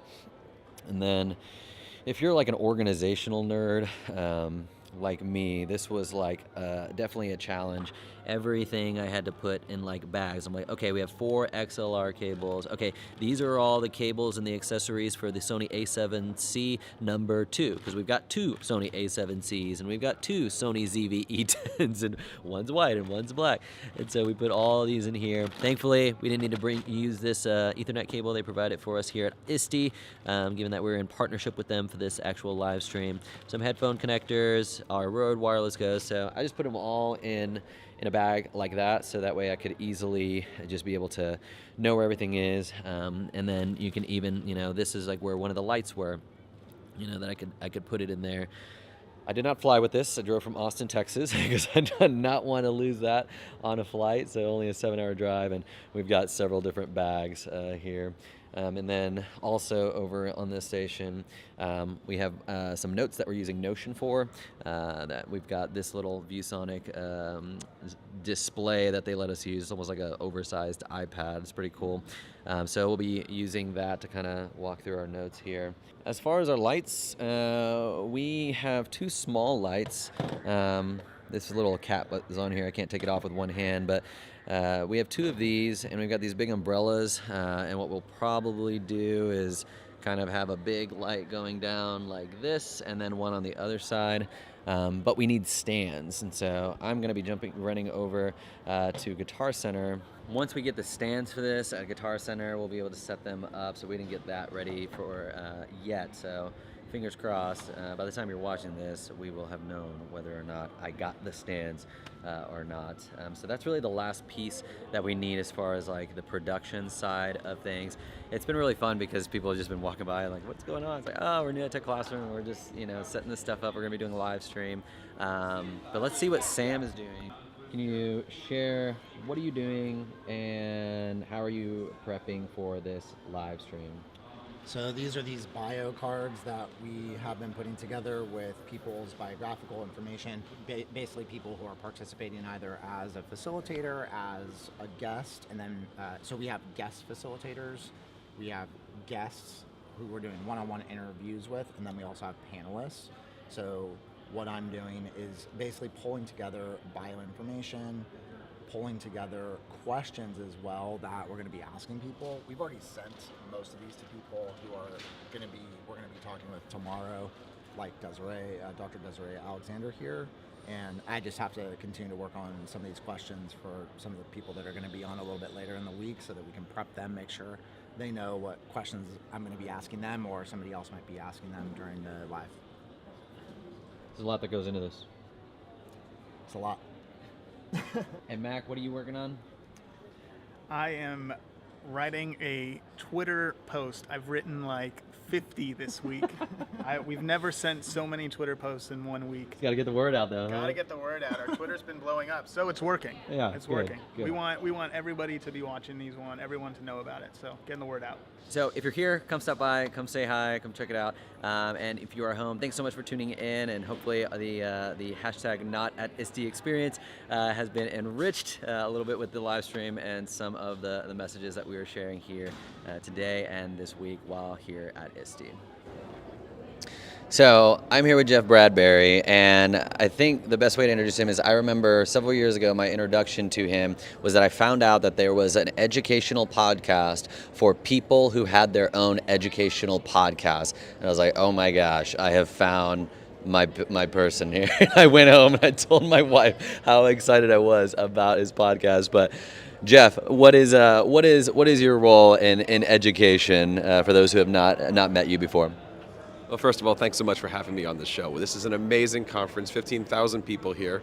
For those of you who are new, my name is Jeff Bradbury. I'm an instructional technology coach in Connecticut, and I'm also the creator of the TeacherCast Educational Network, where we do podcasts and blog posts and PD and a whole bunch of other great stuff. Yeah, and I thought about like, okay, who do I want like sitting here talking about all the behind the scenes tech? I'm like, the only person that needs to be here is Jeff. Like, we saw him, I met him for the first time in person just 2 days ago, and we were coming through carrying that big case that you saw in the video with all of the equipment, and then he's like, so do you have a video on how you set that up and all the equipment that's in there? I'm like, it's coming, Jeff. But what's your background in broadcasting and equipment, and like what is it that geeks you out about all this kind of stuff? You know, I think the one thing that geeks me out is that everybody has the right answer, yet every answer is completely different. You know, I've been doing this stuff now for over 10 years. I've been really doing video all my life. And, you know, going to conferences, setting this stuff up, talking to people, seeing it, getting a chance to meet people. I love the hustle. I love making sure that everything works. I love the production side. I love getting a chance to meet people. You know, again, you and I have been working together for years now, but this is the first time we're actually getting a chance to do this in person. And I love this setup. You guys are doing a great job here, but really it's a matter of where are your passions? How are you sharing them with others? And yeah, what kind of microphone are you using? Yeah, and that's like when all of Jeff's podcast, he ends with, you know, share your passions with your students, and like that's been something that I've always wanted to do. Like I've always strived to do as well. For like guys like me and Jeff, it's like, oh, we're passionate about, you know, microphones and cameras, and so it's like, how are we gonna, you know, bring podcasting into the classroom? How are we gonna bring video into the classroom? How are we gonna empower other educators to do the same thing? And that, but I love that message is so broad for other educators, because like maybe I had a colleague that was really into slam poetry, and that was his passion, and then he had assignments with the students where they were doing slam poems, and the students, even if like, yeah, maybe they don't do another slam poem again, but maybe that one kid that's like, I never would have done this before, and now I'm really into slam poetry. I never would have done podcasting before, but Mr. Bradbury made me do a podcasting assignment, and I absolutely love it now. I never would have done video before, but Mr. Gibson had me do a video assignment, and now I love it. So share your passions with your students. And what is your home setup looking like right now? And what do you have your eye on, like, what's the next thing? You're like, all right, the next thing I want to kind of like upgrade is this. So. Yeah, I'm in the middle of making those decisions right now. At home, I actually have a U-shaped desk, and I've got a recording side, and I have a editing side. And I do that so that way I can compartmentalize myself, so that way when I'm editing, I don't worry about playing around, and when I'm playing around, I don't have to think about the editing. And what I'm working on right now is basically trying to figure out, can I do everything on a laptop again? A couple years ago, I spent way too much money on a Mac Pro, and beast of a machine. And then 6 months later, Apple came out with the M1 Mac Mini, and I'm like, oh, for $1,000, that beats my... And right now, that's going away, but I'm trying to figure out, what is the world like, you know? Do you go with everything that's brand new? Do you not? But really right now, I'm running off of a Rodecaster like you are. I've got a Shure SM7B, trying to figure out all of that stuff going on. I record everything through StreamYard, I edit through Final Cut, and it's just that simple, you know? I keep everything as easy as possible.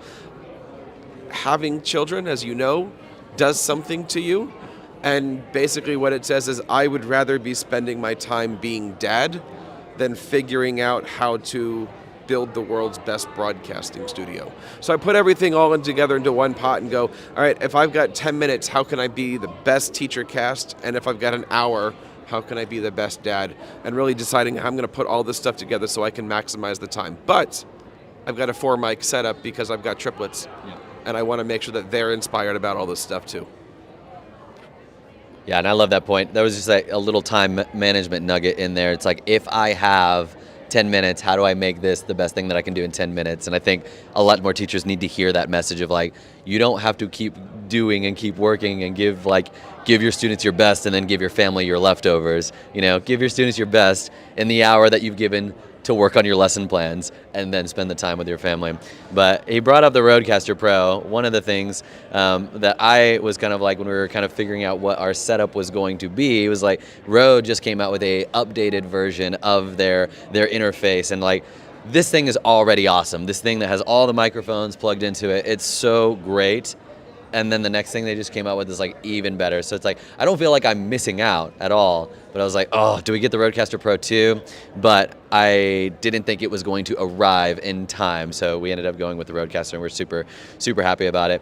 What would you say to the teacher that is, curious about getting tech, playing with tech, getting started with tech? They want to get, maybe level up, get a nice camera, start making videos, get a nice microphone, start playing with podcasts. And they're willing to spend, $50, $100, $150. What would you say to that teacher that's wanting to start getting into this world? I am so glad you asked that question. Before I answer, are you allowed to pull up a website for the people, or is that possible? So we are launching next week. I tried to get it together for this week, but I'm just one guy doing this. teachercast.net/equipment. And I get this question often of, what do I need? How do I need it? And so what I've been able to do, and what I'm putting together right now, and again, you're the first actually person to try this out. I'm glad that the link worked. If you're coming to me as a school district and saying, I want to make a podcast, great. You can find exactly what you need. If you come to me and say, I'm going to be presenting at ISTE, what do I need? It's there, and you're going to have a drop down, and every single thing that I use, every single thing I see you use, and every single thing I see that's out there, it's been tested, it's been checked out, and you can see here, I'm going to have batteries, I'm going to have Rodecasters, I'm going to have microphones, I'm going to have cables, every single thing that you need. I want this to be the one-stop shop for educational equipment. And if your school district's looking to figure out how to bring audio and video into their district, find me over at TeacherCast. You can also go to podcastingwithstudents.com. You can bring that up, podcastingwithstudents.com. I've got a one-stop shop for all things, how do you create audio and video for your students? And there's a lot of great things in there. I've also got an educational book you can download. But really, one of my goals is to help your students tell their stories through audio and video. It's not about a podcast. It's about helping your students be able to share why they're amazing. And so these are things that we're working on here. You can see I've got my classroom recommendations. You can also go to educationalpodcasting.com. But the one thing I also want to share, because I think you guys are on here, educationalpodcastdirectory.com. This is the only place on the planet that has an entire list of podcasts from teachers, by teachers, for teachers. Because, Tom, as you know, if you go to Apple, Spotify, Google, and you type in education, you're learning how to mow your lawn, bake some bread, or tile your floor. This is the only place that has podcasts directly from, by, and for teachers, and I highly recommend everybody to go to educationalpodcastdirectory.com. Awesome. Well, thank you so much, Jeff, for coming on. I love all the time whenever we get to chat about gear and audio and nerd about the things that we're passionate about. We were like the guys in the AV club in high school, just getting there at 6:30 in the morning to put on the morning show, and that's what we were really into. But thanks for coming on the show, Jeff. And up next, we were excited. Let me get my notes here. Mr. Sam Kary is going to be leading a discussion called the Connected Educator. And our guest, she is a STEAM and Spanish teacher. She's the author of 7 books, also an attorney, the host of the Thrive and EDU podcast. She's an ISTE featured speaker, Dr. Rachelle Dene Poth. Dr. Rachelle Dene Poth, thanks so much for making it on. You actually had to basically run over here because you told me the other day that you had something like 22 engagements in a day, like today. Yeah, there's a lot. And, thanks. First of all, thanks for having me. Of course. But I had my roller skates on the way here. I should have, like, be an 80s kid with the skates. But it's awesome. It's very busy. But a lot of those things are just, meet and greets or things in the expo or sitting in on a roundtable discussion. And some are presentations that I'm doing. So it's a lot. So I just look at my calendar. I'm like, yep, that's still Tuesday. But for me, that's what ISTE has been about, just being on the move, because like the more that you're on the move, you get to run into other people and learn things like all along the way. Like you can't walk from one point to the other without like stopping and seeing somebody that you may have never met in person. So that's what I love about ISTE.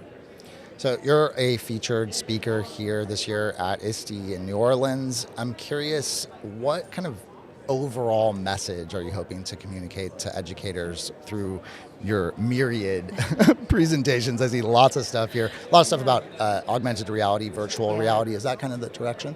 Yeah, there's a lot of different things. I've always loved technology.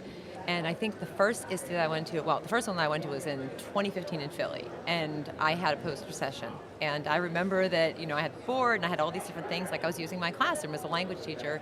I started to bring in different tools because like the students, we were doing activities and worksheets and all of those typical things. And I was just amazed at all the different ways students could learn and practice. And because it was fun for me to kind of try these things out. Like I didn't have that obviously when I went to school, but what I was using in my classroom to help students learn, I was teaching the way I've been taught, which without the tech, didn't have that. And the students weren't getting it like I thought they should, and they weren't engaged like I was hoping that they would be. So when I first came to ISTE, I was just sharing like, hey, we're using these game-based learning tools and assessment tools and presentation tools, like you name it, and was excited to share those things because I saw the impact on my students and myself, and I wanted to make it easier for other teachers. And so then over the past, this is now, how many ISTEs I've been to, the topics that I talk about have changed. There are still some that are very similar because I do a lot of the same things, but for years prior to being a STEAM teacher, I was just teaching Spanish and French. And so I was asked to teach a course in STEAM when we got a grant for a makerspace, so A being the arts.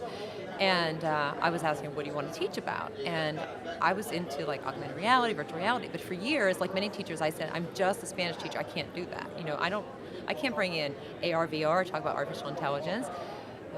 But then one of my students said, why aren't we doing the cool AR, VR stuff? And I didn't have an answer, and so that's when I started to do those things. So over the last probably 5 years in presentations, there's like a spectrum of like SEL focus, STEM focus, AR, VR, because that's where, there's so much in the world, all these emerging technology, metaverse, NFTs, you name it, and we need to know about it to prepare our students. And I think pushing teachers, it's hard because there's so much going on right now, but whenever I, or anybody for that matter, you're coming to a conference to present, if I can do the groundwork for you and just share the ideas and the links so you can get started and know that you don't have to be an expert, because that's what I thought for a long time, then that's what I'm all about. I'm all about running around all over the place if I can make it easier for somebody else and for their students. I've heard you talk in the past about Nearpod, that Nearpod was kind of an entry point for you with using virtual reality with the 360-degree images to be able to transport students essentially to a place that they're studying in your Spanish class. Yeah. Are there tools? I'm assuming Nearpod is still great. We love Nearpod. I'm assuming you also have kind of expanded your repertoire of tools that you're using to bring VR and AR into your Spanish classroom. What are some of those tools that you're really excited about? And also just like enlighten us about what the technology can do these days and how you see virtual reality working in a regular classroom.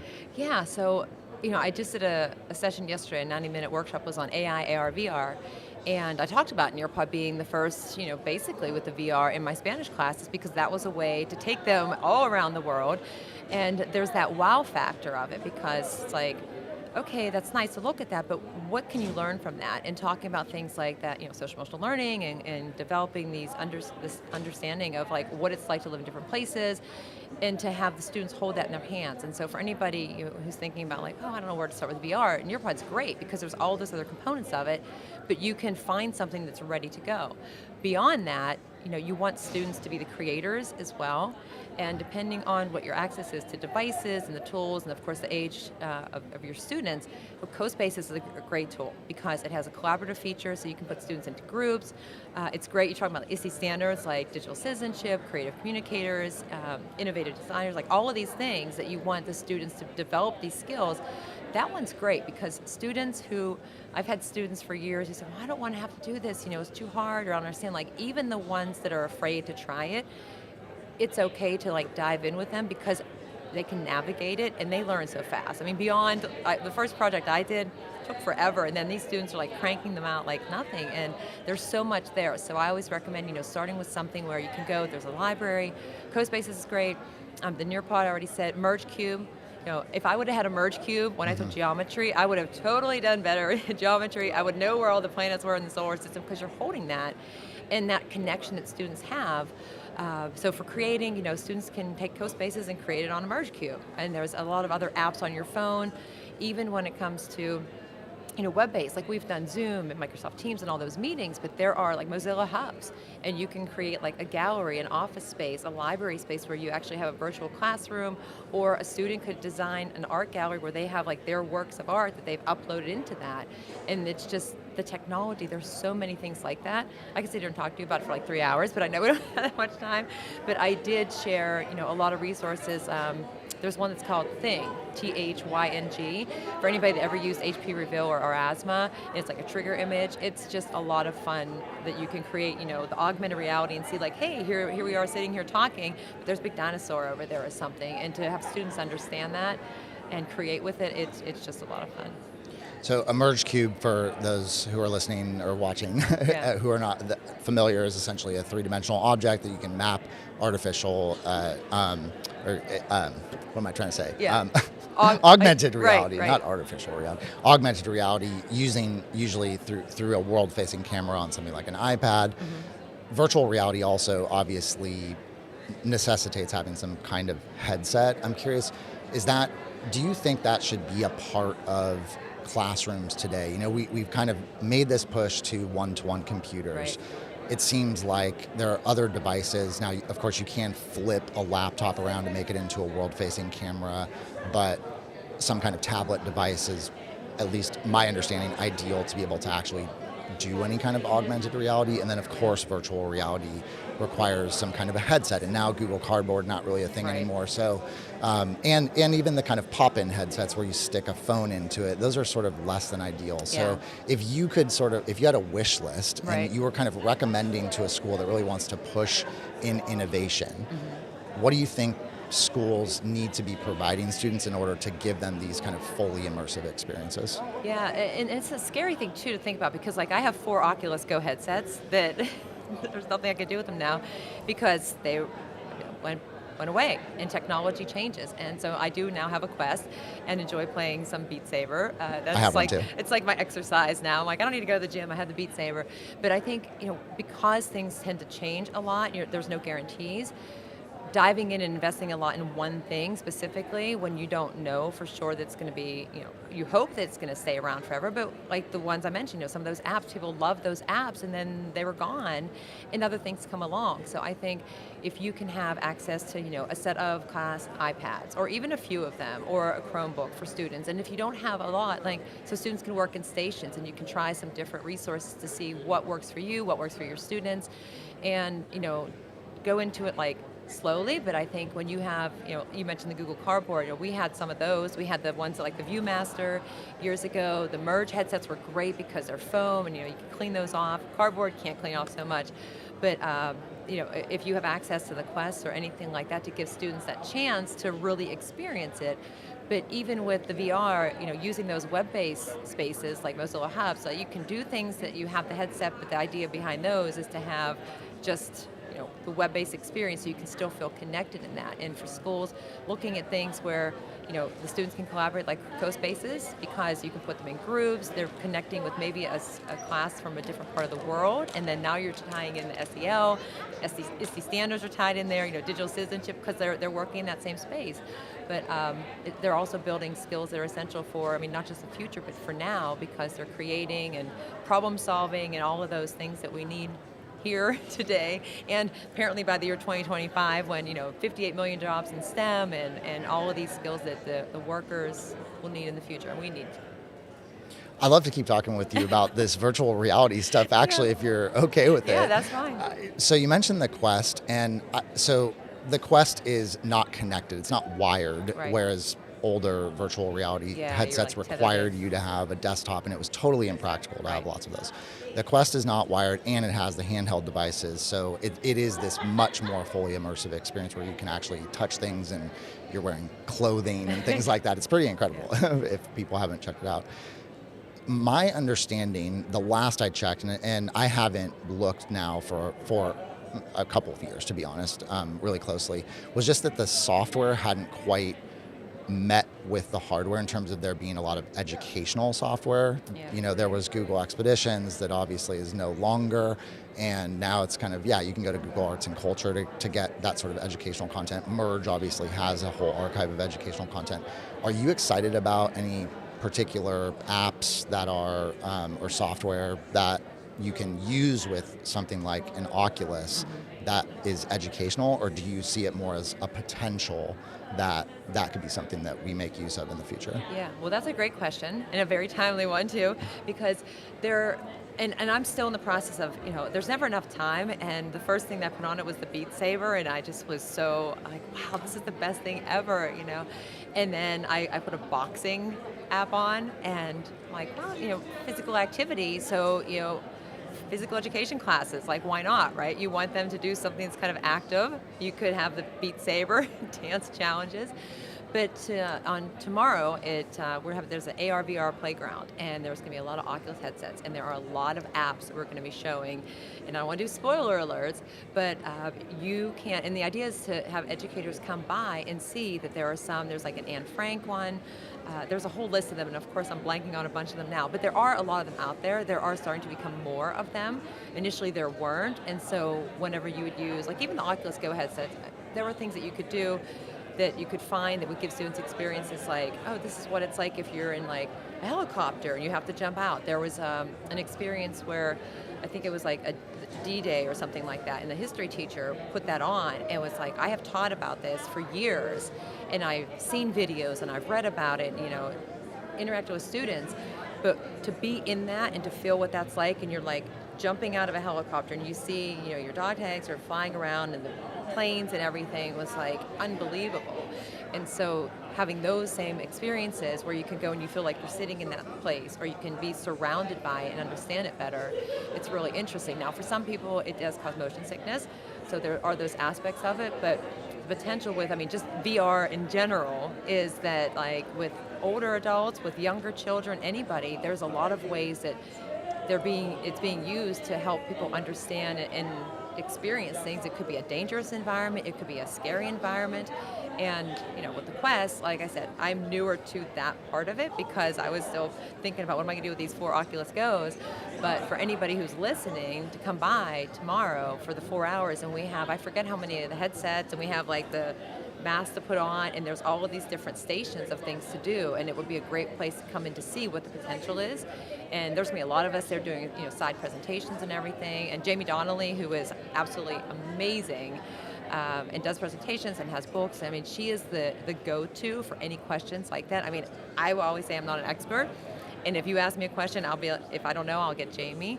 But it's just amazing of every day there's news that comes out about how it's being used, and for lab experiments and simulations, or what's it like to operate on somebody. And you have the gloves, like there's a company, Sensory X, and they have these the haptic gloves, I think is what they were, and you're like doing the experiment, and then or bomb, figuring out like how could you detonate? No, not detonate. You don't want it to detonate. Defuse. Yes, that's, wow. Let's go back and rewind. No, I'm kidding. But those types of things where like you want somebody to kind of interact and see like how could you do this without the harm potential, but you would have the impact of it, because like maybe you are like trying to sew something together and like it falls apart, or like the bomb thing, and then or a chemistry experiment and like the thing sets on fire, and like you see that, but you're not being harmed by that, and then have a conversation about it, or to put them into some environment where, like for me as a Spanish teacher, picking 3 very different places and dropping kids into those and like look around, what do you see? And that helps them to build, social emotional learning skills, and like, wow, like the social awareness and empathy. There are a lot of benefits, and for a long time I think people thought of it as like how it's a fad, it's going to pass and all of that, but it's not. People are meeting in VR. Companies are having businesses and offices, and you got the metaverse where people have land and businesses and selling things, and so it doesn't seem like it's going away anytime soon.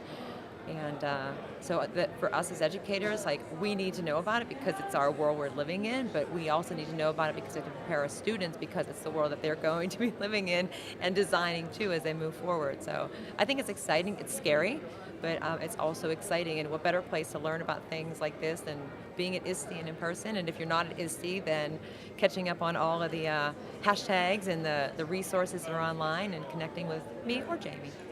So if a person wants to get started with virtual reality, augmented reality in their classroom, they're watching this and they're like, this sounds intriguing. Yeah. What would you recommend they do? I would say, based on time and all of that, I would go to Nearpod first, just to try out, because you don't have to worry about creating anything. It's already there. You can add activities in, with the lessons, and then just pick some of their VR trips. There are some beautiful, like Santorini, Greece comes up all the time. It is awesome. But figure out a way to connect that to your class and have a conversation and see where that goes. And then maybe go into one like, say, CoSpaces, where kids can create, or the Merge Cube when they can look at, a volcano or dissect a frog, for example, because those two integrate as well, because you can create the CoSpaces on the Merge Cube. Looking at the web-based, like Mozilla Hubs, there's one, Cena VR, there's Frame VR, there's a lot, there's Spatial XR, which is, it takes your webcam and it takes your selfie, and then it creates an avatar that mimics your interaction. So I showed it yesterday, and like David Lockett was in my session. I was like, look, David, do you remember when we did this? In the chat was Scott Nunes, David Lockett, Jamie was leading it, of course, and myself. And it has like the top part of the body, which is, not really you, but then it has a face that's almost identical to your face. And as you're talking, it's mimicking your mouth, your eyes, and everything, and you can see each other. We were like, whoa. But you can put pictures on the wall, like it's your home, your office, your school, whatever the space is, and it doesn't take a lot of time to get started. And some teachers use those to create like a library space for their students. Granted, you have to check like the age and so forth, but what you would put into it, it's really neat. But just kind of level up. Just start with one thing and then try it, and if you like it and the students like it, then you keep going, and if you don't, like, there's plenty more where they came from. Yeah.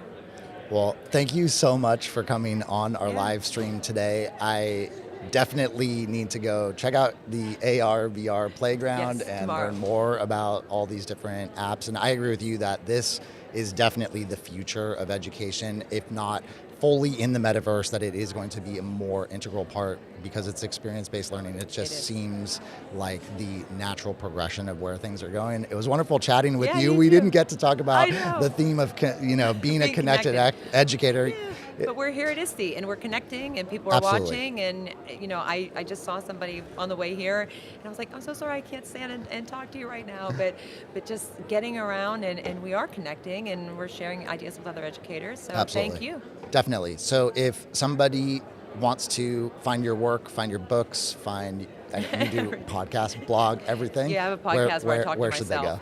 It's just most of the time. It's everything's pretty consistent. So it's RDENE 915 because it's first initial, middle name Dene, and my birthday because that goes back to the AOL emails. And but it's RDENE 915, Instagram, Twitter, Gmail, my website, my blog, my podcast, you name it, you'll find it. And I don't have all the answers, but if I can help somebody, I would love to. Awesome. Well, thank you so much, Dr. Rachelle Dene Poth, for coming on, and have a wonderful rest of your time here in New Orleans at ISTE. You too. I think about my first, maybe Sam can join me for this intermission. I think about my first experience with virtual reality. It was actually my mother-in-law. She got the Quest, and I remember just putting it on. It was one of the first times I was like not tethered to like what they're talking about. Like, it's difficult when you're being tethered to a computer. And I was playing this game where you could like soar. If you've ever seen or read Ender's Game, it was like that big arena that they were soaring through and flying through, and it's really incredible. And even with as crude in the sense of like the graphics were not like you're still holding this thing, and the sound is still not as immersive as it could. Once you start like covering your eyes up and you start hearing the sound and you start holding those things in your hands, like the virtual reality experience just gets so immersive. And so that was my first experience with virtual reality, that I was like, wow, this is like different. Like when you're running into a wall in like a video game, that you brace yourself, because like you're fooling your mind. Like it thinks like there's a part of you that feels that this is real, you know, even though your body's not moving through space like that. So but what was one of your biggest takeaways from that conversation, Sam? I think just a reminder of virtual reality. You know, it was something actually when I came to ISTE Creative Constructor Lab here in New Orleans back in 2019 that I was very excited about. I went to go see Jamie Donnelly, and I have a picture somewhere on Twitter of myself with the Merge Cube, and I brought back Merge Cubes. That's augmented reality, but I brought back Merge Cubes to show my students, and we didn't have iPads, but I had a couple to set up stations exactly like that. I got really excited about virtual reality. I had been using, very similar to Google Cardboard, these snap-in headsets where you snap a phone in and you could have students do like a virtual trip.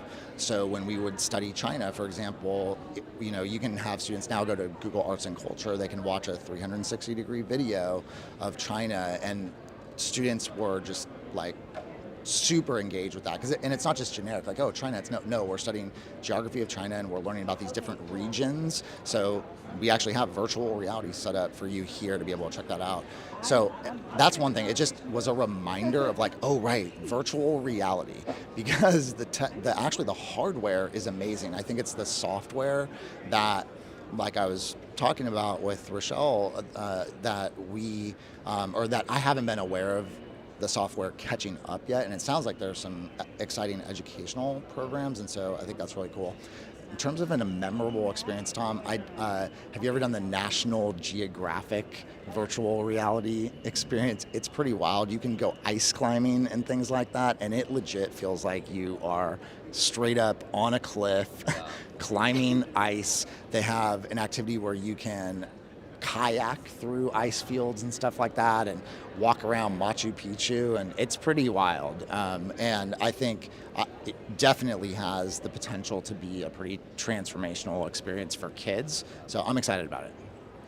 Yeah, and I think the reminders, like, it's a lot of time you hear about it and you're like, oh yeah, that's cool, I'm going to do that someday, but just like, oh yeah, that's still there, and I can still prepare and get ready for that. So, well, I'm excited about our next conversation. It's going to be all about women in EdTech, and we've got a powerful lineup of women in EdTech to hear from today.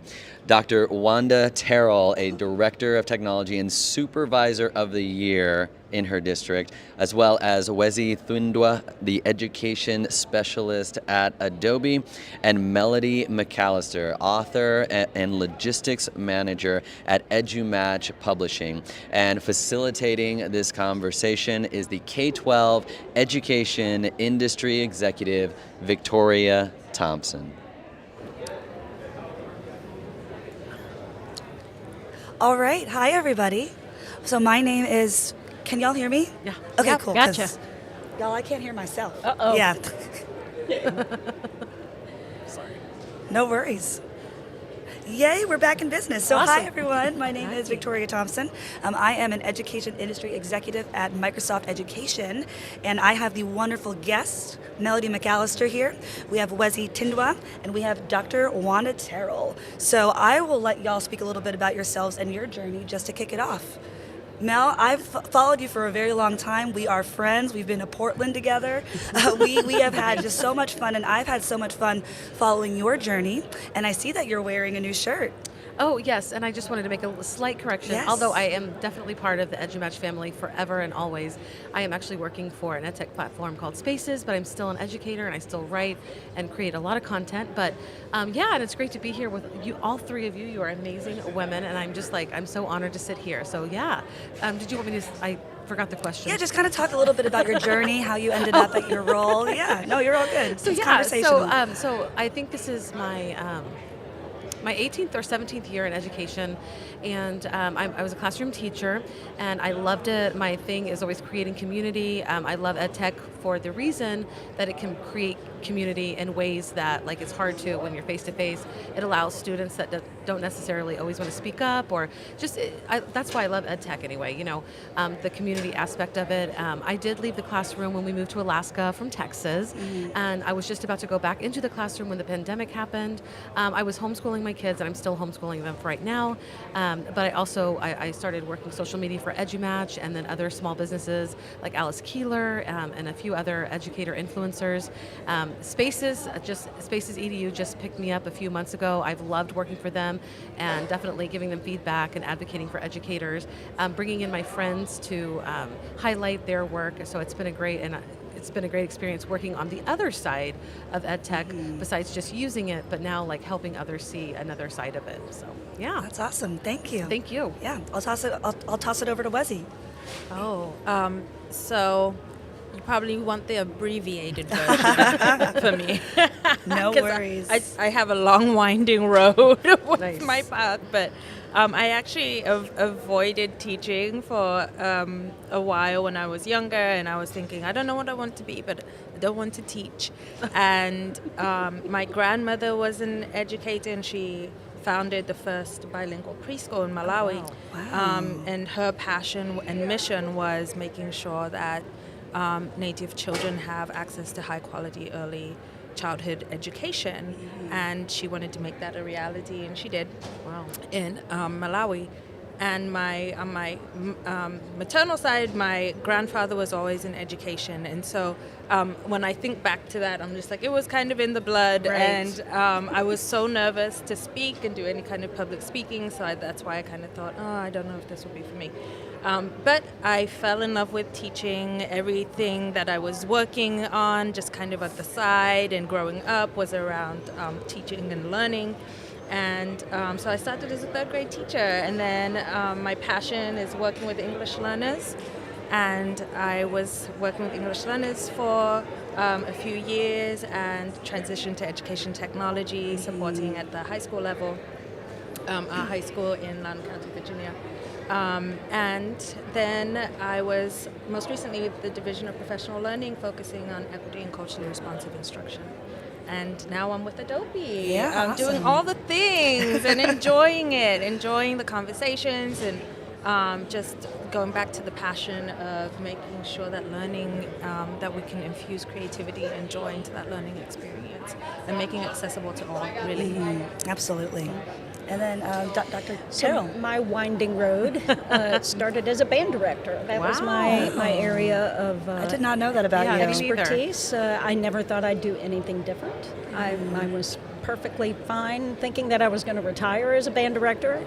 Budget cuts hit my school district, and my position got cut. But because I was, as they say, a lifelong learner, I had been taking advantage of the technology PD sessions that my district had been doing.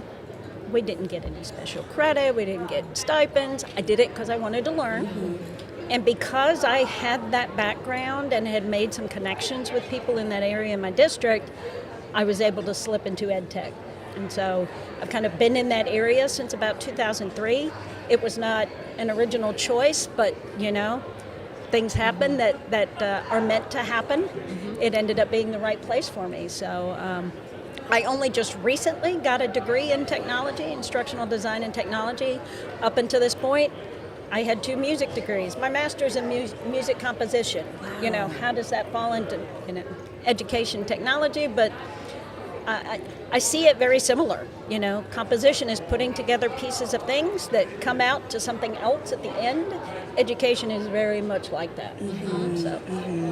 I think what's so interesting about this conversation is we all kind of started out in different pathways, and we all, because my story is very similar. I would have been totally fine teaching 5th and 6th grade math and science, but I was the youngest person on the hall, so automatically I'm the default IT person, right? So, and I thought that tech integration at that point was going to be like actual tech integration, But a lot of what I was doing at that level was like fixing smart boards, or like connecting like phones together, making sure that the projectors were on. And I was thinking, there's so much more that we can do in our schools than this. Like if this is what we're trying to use the tech for, and we've got all of these awesome tools, why not just kind of find a way to make it work, right?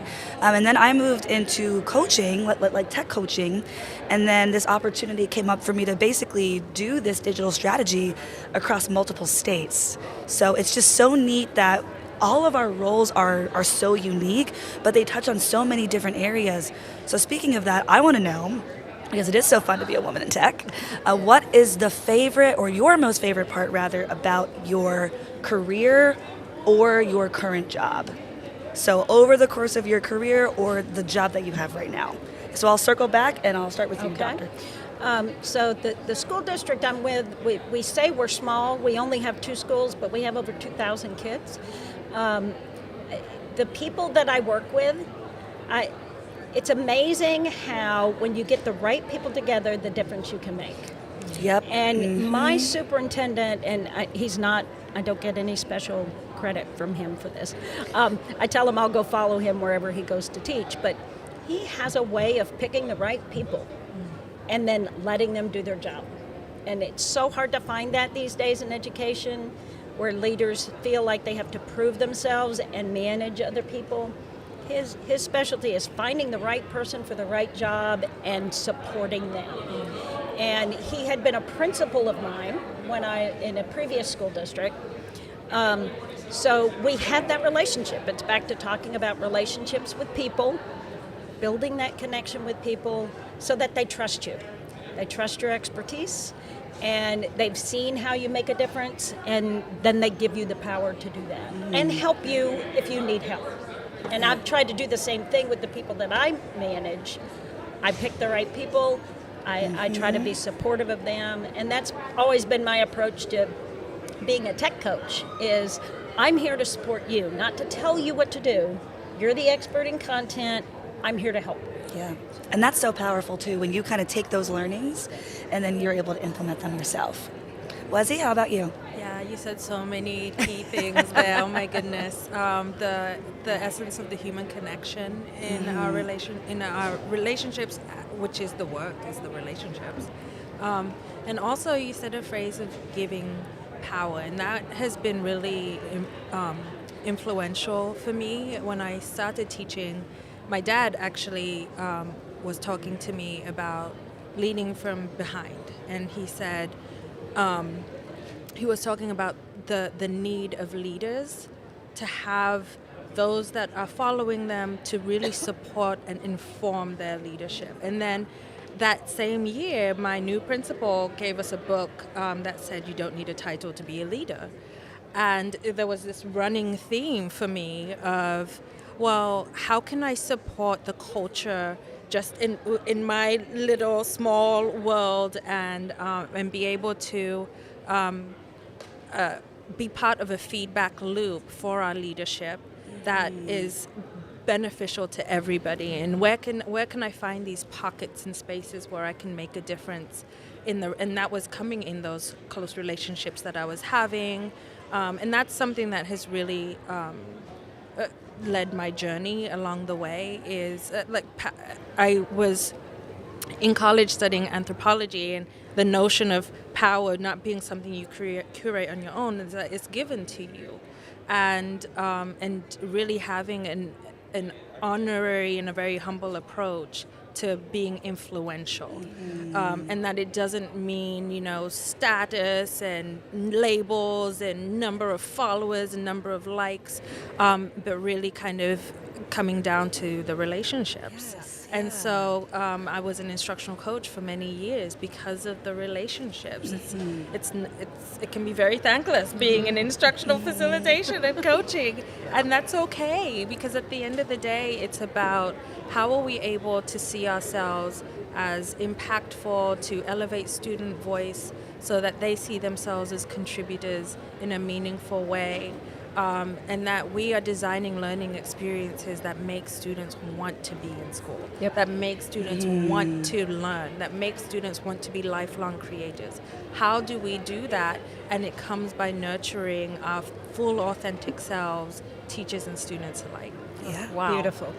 Yes, I couldn't agree. Anymore. That is awesome. That everything you said resonates with me. In fact, I think that my role now, I am always in the background. Like, I get to support so many educators, and I didn't know that it would ever turn out like this. But and what you said, like, we have to let teachers live their authentic selves. And like, I talk about the whole child, but teachers, we're whole people. And oftentimes so much of us is suffering, and we're still trying to do the work as a teacher. And it's hard to when we're like suffering on another part of our life. So I definitely embrace everything that you just said. And I think your dad is a very wise man. But that's where I find my role. One of the favorite things that I do with Spaces right now, we just created a podcast called Growth Over Grades. And it's, I get to feature educators and leaders that are doing things that they're just showcasing their expertise, and they're the influencers, and they're the ones really, putting the change out there so other people can learn from them. And I love that supportive role. And something else that I just love about my whole journey in education, just like you all said, the relationships. I'm still friends with so many of the parents, and now as my students have become, adults, they're having kids, they're, lawyers and doctors and football players. It's just Finding you on LinkedIn. Yeah. So funny. That's the next question. That's the next question, y'all. Yeah, like I love that. I love being connected. Yeah. Awesome. Well, that's the perfect segue, because I don't know about y'all, but I feel like every single day I get messages on like Twitter or LinkedIn about, your job just seems so cool. How do I get to do what you do? Or how do I end up in a role like that? Or just like, what was your journey or what was your pathway? So we've kind of already covered like the journey and the pathway. When you receive messages like that, when people are reaching out to you, what is kind of your strategy? Do you give advice based on like the type of question? What kind of advice do you give if you do choose to give it? We're all about uplifting each other, but we also are limited in our capacities, and we need to take care of ourselves. And when there's like 50 messages in your LinkedIn and you're like, oh, I can't answer all 50. But like, what do you do when people are genuinely curious or just curious, period? And also, what do you say? And there's a Flipgrid team. Hey, the Flip team. It is the Flip team now. That's right. Yes, do you mind if I start? Go ahead. Yeah, go ahead. Well, absolutely. it's funny because, somebody said that to me probably yesterday, like, your job looks so fun. My feet will show you that my job is not just fun. I mean, it is fun, but it's a lot of work. And it takes a lot of energy to be welcoming to people and to, smile all the time, even when you're on your feet all day, or, or people have complaints and things like that. It is a fun job, but it's also a lot of work. And I think that the reason that I was probably asked to, like, in my position currently, is just, I do work well with people. There's networking. And I think that if you really want to be in a space that supports students or teachers, you have to be able to network and connect with people that are experts in different areas and put them together. And I also think that you have to understand that you have value. There's so much in education that we've done for free.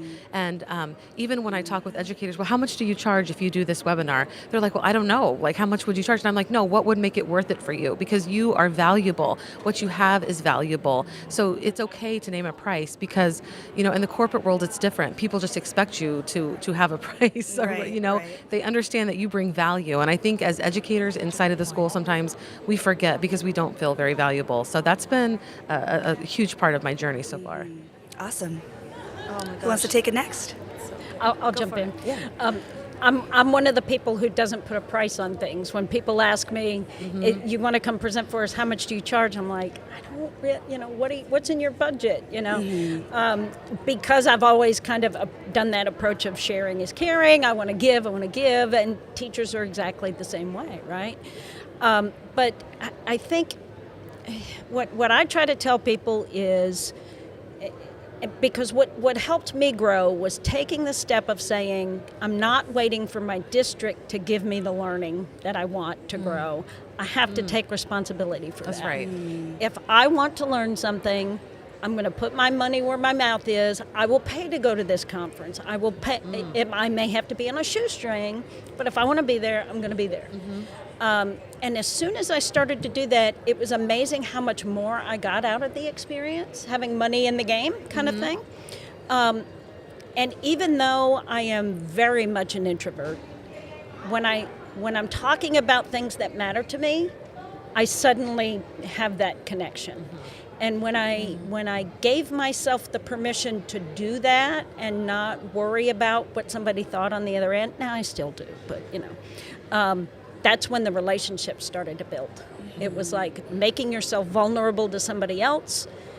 It opened up that pathway. It's magic. It really is. Those relationships just become magic.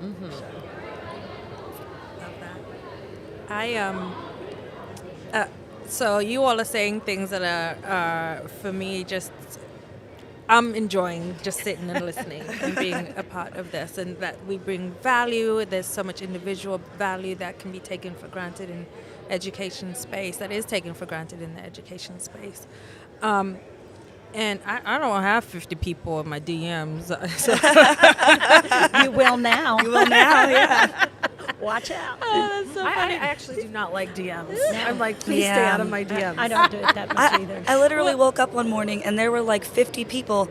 Hey, your job sounds cool. Hey, your job sounds cool. I'm just like, oh my goodness. Anyway, go ahead, Wezi. Well, so something that I came to embrace was that my path is non-traditional in the sense of being kind of linear. You do this and then you go to this next step and then you go to this next step. And once I realized the beauty in that, it's kind of like this broken piece just fit this broken piece and this broken piece fits this broken piece, and that I had agency in making those broken pieces fit for me. Then I realized, like, no, it's not a linear path, and it doesn't look like anyone else's path. It's mine. And that's okay. And so I have loved every place that I have been in. I have truly thought, when I was teaching third grade as a classroom teacher, how can I be the best version of myself doing this? When I was working with teachers in the Office of English Learners, how can I be the best version of myself doing this? And it wasn't a sense of looking for the next thing. And people would ask me, like, oh, well, what are you working towards? I'm like, I'm working towards doing this as well as I can do this. And I've found that opportunities open up when you are so passionate in what you're doing, and that you are becoming a learner, and you're owning that learning, and you're managing your own learning journey in that way, and also understanding. Like I woke up this morning, and not just this morning, but I had a couple mornings recently where I woke up just kind of feeling a little doubtful and just like, I'm not sure. And then today I was reflecting on, I'm walking in my purpose. And when you walk in your purpose, you're going to have those days that are really hard, and that you feel like you kind of either undersold yourself, or you undermined yourself, or you didn't quite hit that benchmark, or you didn't quite do this right. And those are all part of the chapter of something beautiful, right? That we are going to be telling stories of how you are able to become, as Brene Brown kind of talks about, just being that wholeness, and bringing your full self into what you do. And that's what the world needs. The world needs us as we are in our fullness, being able to really be meaningful contributors to the world around us. And that's what our students need to see too, is that this is something I can design for myself. Right. That life is an experience and a journey of broken pieces, and I can make beauty out of them. I think something is that people are always kind of looking for like the next step, like y'all were saying, like, okay, what's next? What's next? What's next? Bask in your passion and bask in your moment, because that's when you decide what the next step is. Because it's not about money, right? It's not about I don't care how much money somebody makes. I don't care what car they drive, what neighborhood they live in. I care about, are you happy and are you a good person? Because those two traits will take anybody anywhere. So I've got one question just to close out for y'all. Thank you. Drop the mic on that one. Boom. So one question just to close out. How is one word, or what rather is one word that you are feeling about your ISTE experience today? Just one word? Just one word. Relieved. Yeah.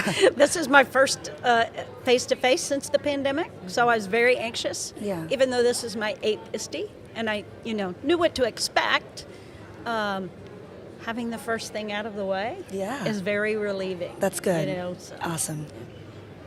Wezi? I think my word is going to be headlights. Deer in the headlights kind of thing, but also headlights like there's so much to spotlight. There's so many amazing things going on around us, and I'm really excited about where the light is shining. Right. It's making me feel hopeful about the future. That's good. I love that. I'm so glad I got to be here. This is great. I was going to say tired, but you know, I'm appreciative. I'm appreciative to be here. I feel like I got an opportunity that, you know, a lot of people would love to have. It's a journey, you know, Right. and so I feel appreciative that this is part of my journey. Yeah, mine would have to be excited. I mean, I was looking forward to being here for a really long time. This is my first in-person ISTE, because the first time I got accepted was virtual, and then the second time it was also virtual, so this is my first time here, and similar to all of us, I think we are just kind of a little overwhelmed with the large size of the convention center and also the amount of sessions. And the heat. Right, and it's a lot to take in, but it's also really exciting to be here with everybody, and also really exciting to be here with y'all right now. So, Melody McAllister, Wezi Thindwa, and Dr. Wanda Terral, thank you so much for being here today. Thank you. I really appreciate it. You all are amazing. This You is are. fantastic. Yeah, this was awesome. And women, we just need to lift each other up, We you know, do. Yeah, celebrate each other. Each other. So this was great. Thank you. Yeah, thank you. We're thankful that these women were able to join us and share their experiences in EdTech. What would you say, Sam, was your takeaway in that conversation? Yeah, I heard themes that came out yesterday as well in my conversation with Dr. Desiree Alexander, themes about following your passion, themes about creating opportunities for yourself and knowing your own value. Thank you, Victoria. And really seizing opportunities that present themselves, but also going about creating those opportunities, that knowing that really I think anything is possible, and that's what we heard from all of the women that spoke today, that really anything is possible, and that you should, I think it's a message that is incredibly important for educators to be hearing right now, that we are actually in a position where we have a lot of agency because we're in high demand, to really think about what is it that we are passionate about, what is it we want to grow in professionally, and how do we pursue that passion. So wonderful message to leave us with. Yeah. Yeah, we're excited to bring our final segment of our live stream today. If you joined us yesterday, you know that we actually have an episode of the EdTech News Brief at the end of every show today. And if you've never heard of the EdTech News Brief, first, it's by the same Jake Miller of the Educational Duct Tape podcast that perhaps you have heard. But his new podcast, he can't get enough EdTech, so he started another EdTech podcast that's hiding Sam over there. His new podcast is called the EdTech News Brief, and the first episode that I heard, like, I got so excited because, you know, me and Sam, we do this full time, and even with us just, you know, working to stay up to date on what is new and different and innovative and helpful in the world of EdTech that we can share with the community that we have online. It's so hard to keep up. And so when I found out, I'm like, Jake's going to be making a podcast every week that he's just going to hit like 3 or 4 different updates that we need to know about. I'm like, he's doing the work for us. And so we got super excited about it. And so we are also excited that he has been running around ISTE this whole time, seeing like what is new, what is different, what is innovative, what is helpful for you all, for educators, not only you at home, but just for the educators around the world in the world of EdTech. So with us today, we've got Mr. Jake Miller, ready to go, ready to share what is going on. Jake. And I like that thing at the end there, that we're doing the running around and doing the work for you. I'm like the kid who studies for the test and everybody cheats off of them, right? That's me. I'm like, guys, I will study for the big chemistry test. You just show up and cheat off it. Not really. Don't do that. We don't want our students to do that. But I am going to help you do that with educational technology, because it is, as Thom was alluding to there, so tough to keep up with all the different changes that happen in educational technology. There's just so much going on. And for those of you watching from at home, which I assume most of you are, since why would you be live streaming from here? But regardless, right next to us is the expo hall, where there are thousands of different educational technology companies out there, and I can barely get through all of them to see what's going on. Worse yet, you guys, how would you do that without being here? Even if you were here, you wouldn't be able to keep up with it. So my goal is to do that work for you. And that's why I call it the EdTech News Brief, because it's what's the news in educational technology. And my goal is also to keep it brief, because you don't have a lot of time. So we're going to keep it short. Here we'll do 20 to 30 minutes of what's happening here, what the news and updates are. And that's what I do on the podcast and on the YouTube show, is give you guys those updates. So I'm going to dive right into what's going on here at ISTE, what the exciting news is. Some of it was announced over the last week or two, but a lot of the companies save up stuff for here at ISTE. So let's check out some of that stuff here. So first, we have big news from Flipgrid. Last night was FlipFest, and as you can see there on my screen there, I've got an X over the word grid there. It is no longer Flipgrid. It's just Flip. Flipgrid is now Flip. They have changed their name and rebranded themselves to Flip. So last night was FlipFest. Right now I see the EdTech News Brief being shared. It is your laptop. But maybe try stop sharing. Stop sharing and start Y'all get again. to hear all the behind-the-scenes conversations. And my favorite part about this conversation is that we need to model that these things happen. That's right? right. It doesn't always go according to plan. All right, I see news from Flip now. So Okay, let's see if I let me try and jump around. Okay, can you go to the next slide? Okay, it is changing. All right, good. We are good to go. See, look at that, guys. Mr. Jake We Mill. did it. We did solved it. the problem. Everybody that's in YouTube watching right now, give us some applause there for solving the problem. Give Thom props. He wasn't sweating that much when that happened. Sam was sweating a little bit more.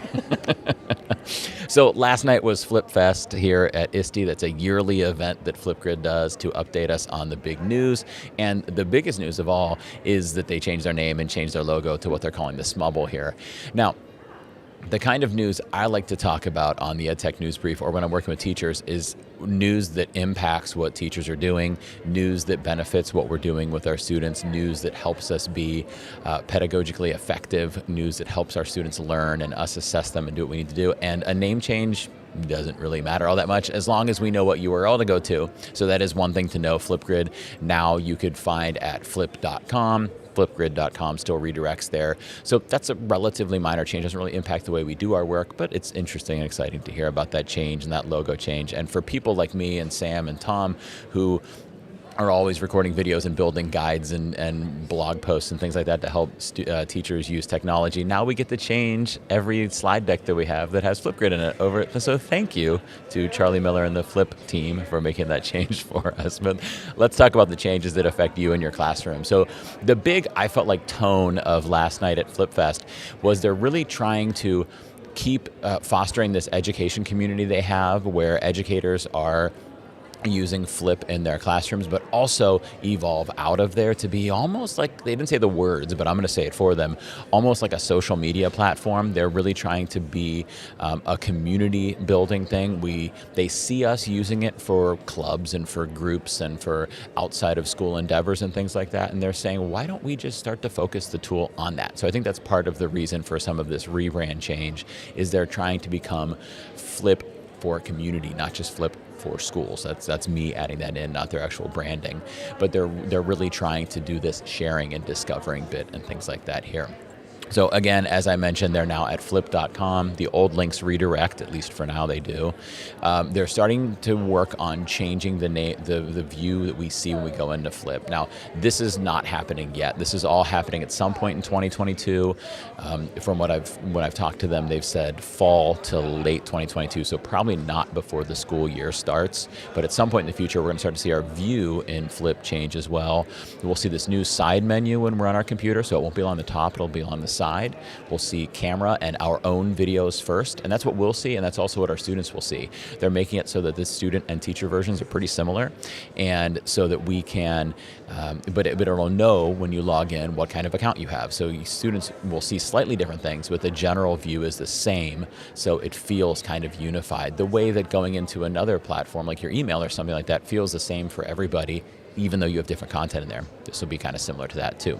So we see that side menu change, and again, this isn't happening yet, but at some point within the year, we'll see this side menu start to list all of our groups down the side over there. We can add groups. I love this as a teacher because I could really easily jump from my 4th period classes responses on something to my 5th period classes responses without a whole bunch of clicking. It's just right over there. I just jump into the group and it's right there.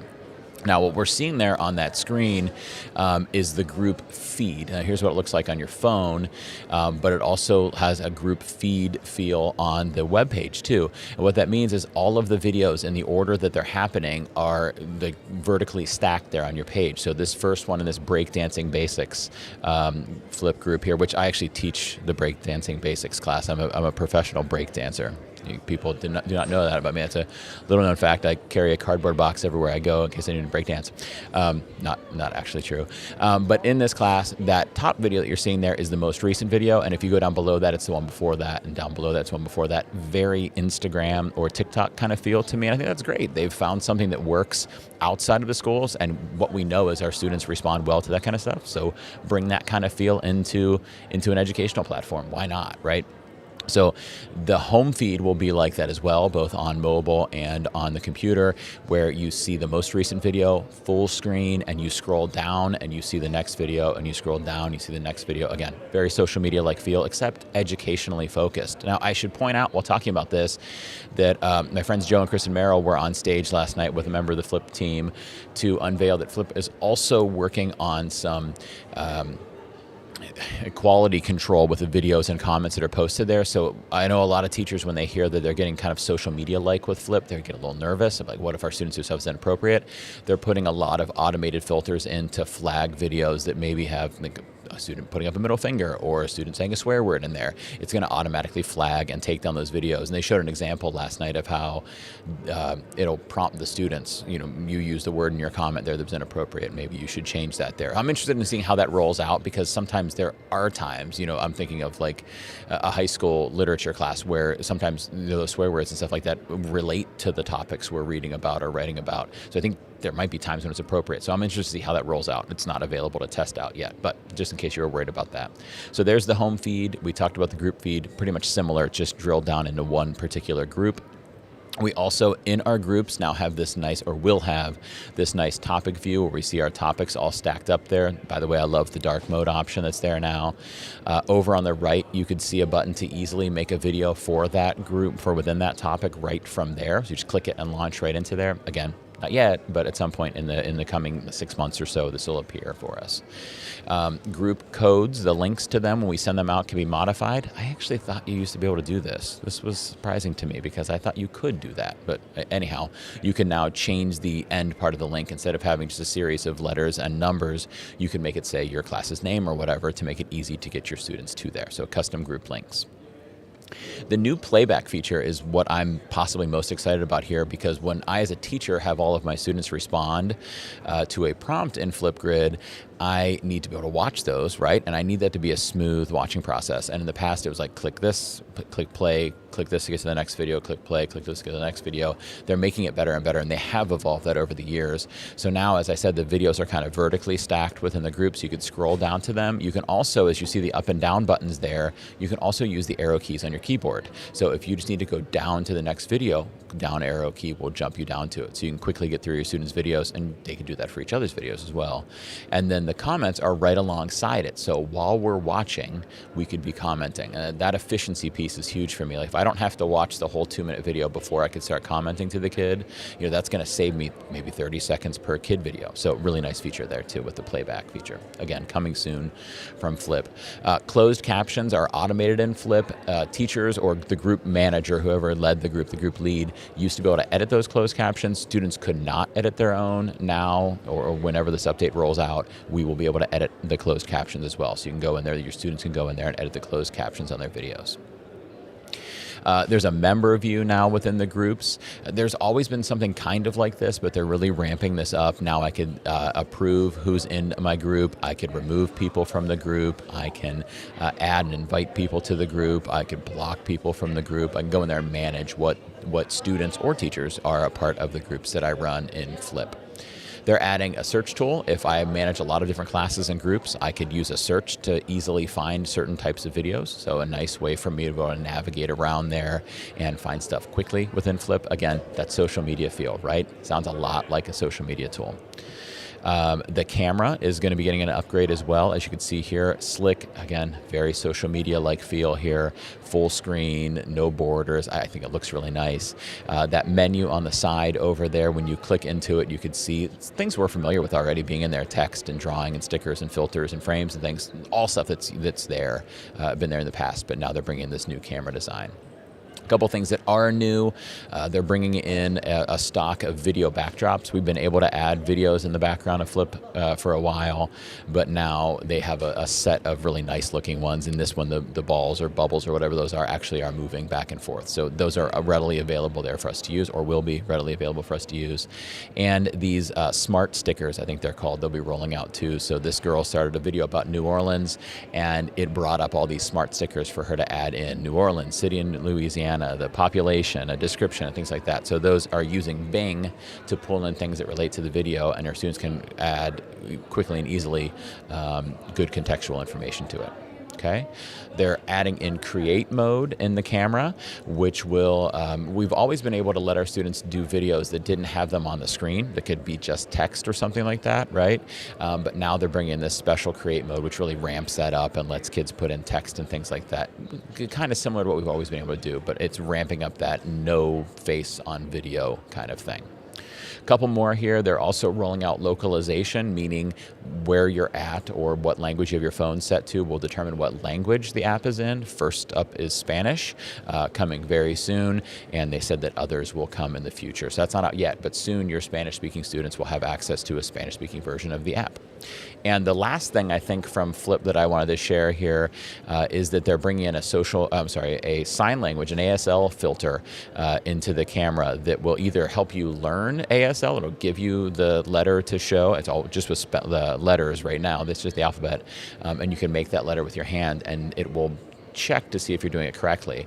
Alternatively, what this video from on Twitter showed was that a student can type using ASL. So you can see she's making the sign for a lowercase d with her hand, and it determined it's a D, and it showed the D in the middle of the screen and added it in her text box up at the top. So students will also be able to use ASL to type, which is really cool for students who are trying to learn ASL, kind of a cool application to it. Okay, so this is not the Flip news brief, this is the EdTech news brief. So that was a lot of Flip related stuff, but there is some other stuff going on here at ISTE. Another one, I was hanging out with my friends at the Edpuzzle booth earlier, and my buddy Manny Curiel was telling me about Edpuzzle adding an option for students uploading videos to student projects. So in Edpuzzle, I could create a project for my students to watch and answer questions on. I could add videos from YouTube, which is what I do a lot of. I can also easily add them from, say, Screencastify or from Write in Edpuzzle. I can also upload. So I have a video on my computer that I want to use. I can upload it into Edpuzzle and add those questions. Then they added in the ability for you to assign a project to students where they make their own Edpuzzle creations, but the students could only use YouTube videos. So now they're adding in the ability for students to add in uploaded videos too. So maybe they took a video, say in Flipgrid, downloaded it from Flipgrid, and then uploaded it into Edpuzzle. Can you tell, by the way, how hard it's going to be to switch over to saying Flip instead of Flipgrid? You're just going to have to appreciate or understand me saying Flipgrid. So here we see in add content on Edpuzzle, as we've always known, discover video content, upload a video or record a video, and then down below there, something a lot of teachers probably were not using is student projects. This is where you assign your students to do their own Edpuzzle creation. Okay. Now when I do that, this all looks the same. Give it a subject, give it a goal, give it instructions. Over here now, I've got two options for video sources. One is find a video. It's kind of what was always there. And I don't think it was even an option because that's all you could do. The second now is upload upload a video. So if you want your students to upload a video there, they can. One application I see of this, with this that I think would be really nice is maybe in a videography class or cinematography class where kids are making videos for projects.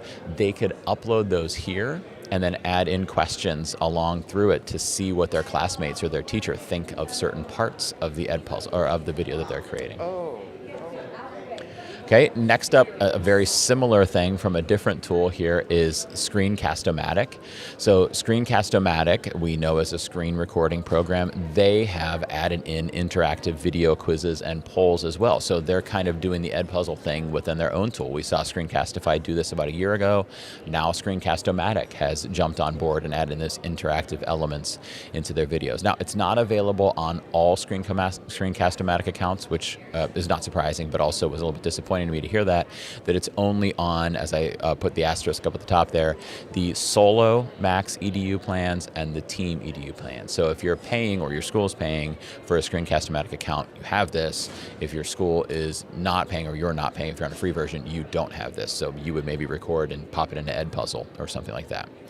But as you can see there, there's some different options as you play the video. It shows where the questions are. We could have multiple choice questions. We could have text-based questions. We could have these rating questions. I love that with the hearts there for clicking, right? And we could see what it looks like on the phone, how it kind of shows the video behind the question and kind of blurs out the video a little bit or puts that a kind of overlay on it so you see the question without losing the video and not having to share the screen between the two things. I think it looks nice, right?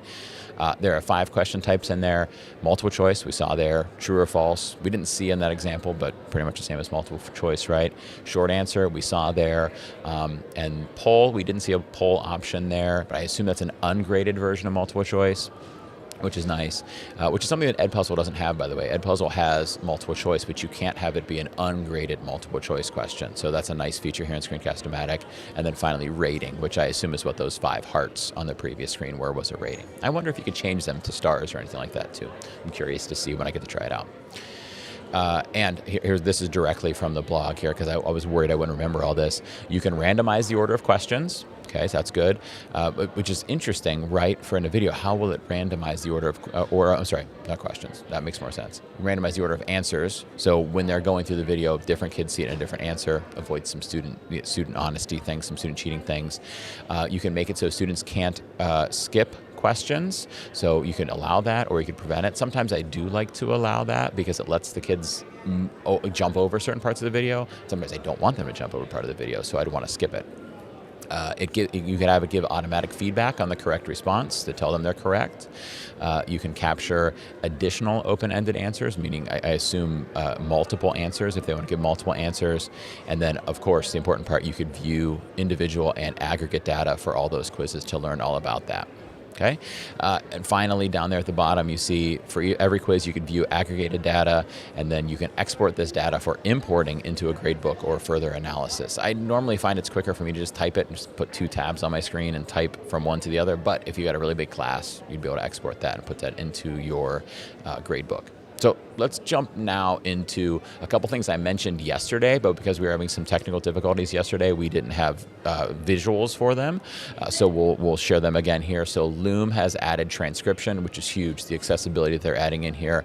So automatically, all plans, free plans even, your videos in Loom will be transcribed, not just ones you record today on, but ones you recorded years ago, all of a sudden will have transcription. So pick your oldest video in Loom, go into it, you'll find that there's now a transcript in there. Now, you'll also find that it's not 100% correct, at least I'm assuming, because of it's automated, right? It's machine learning doing it in there. It's not going to hear every word perfectly. For example, when I say definitely, my phone always types deathly. I don't know, why does it do that? That's a really weird thing for it to do. I must need to pronounce definitely better. So anyhow, I could go in and fix those things in the Loom transcript. So they are editable. And again, even in the free plan, which is awesome, that accessibility they're adding in there.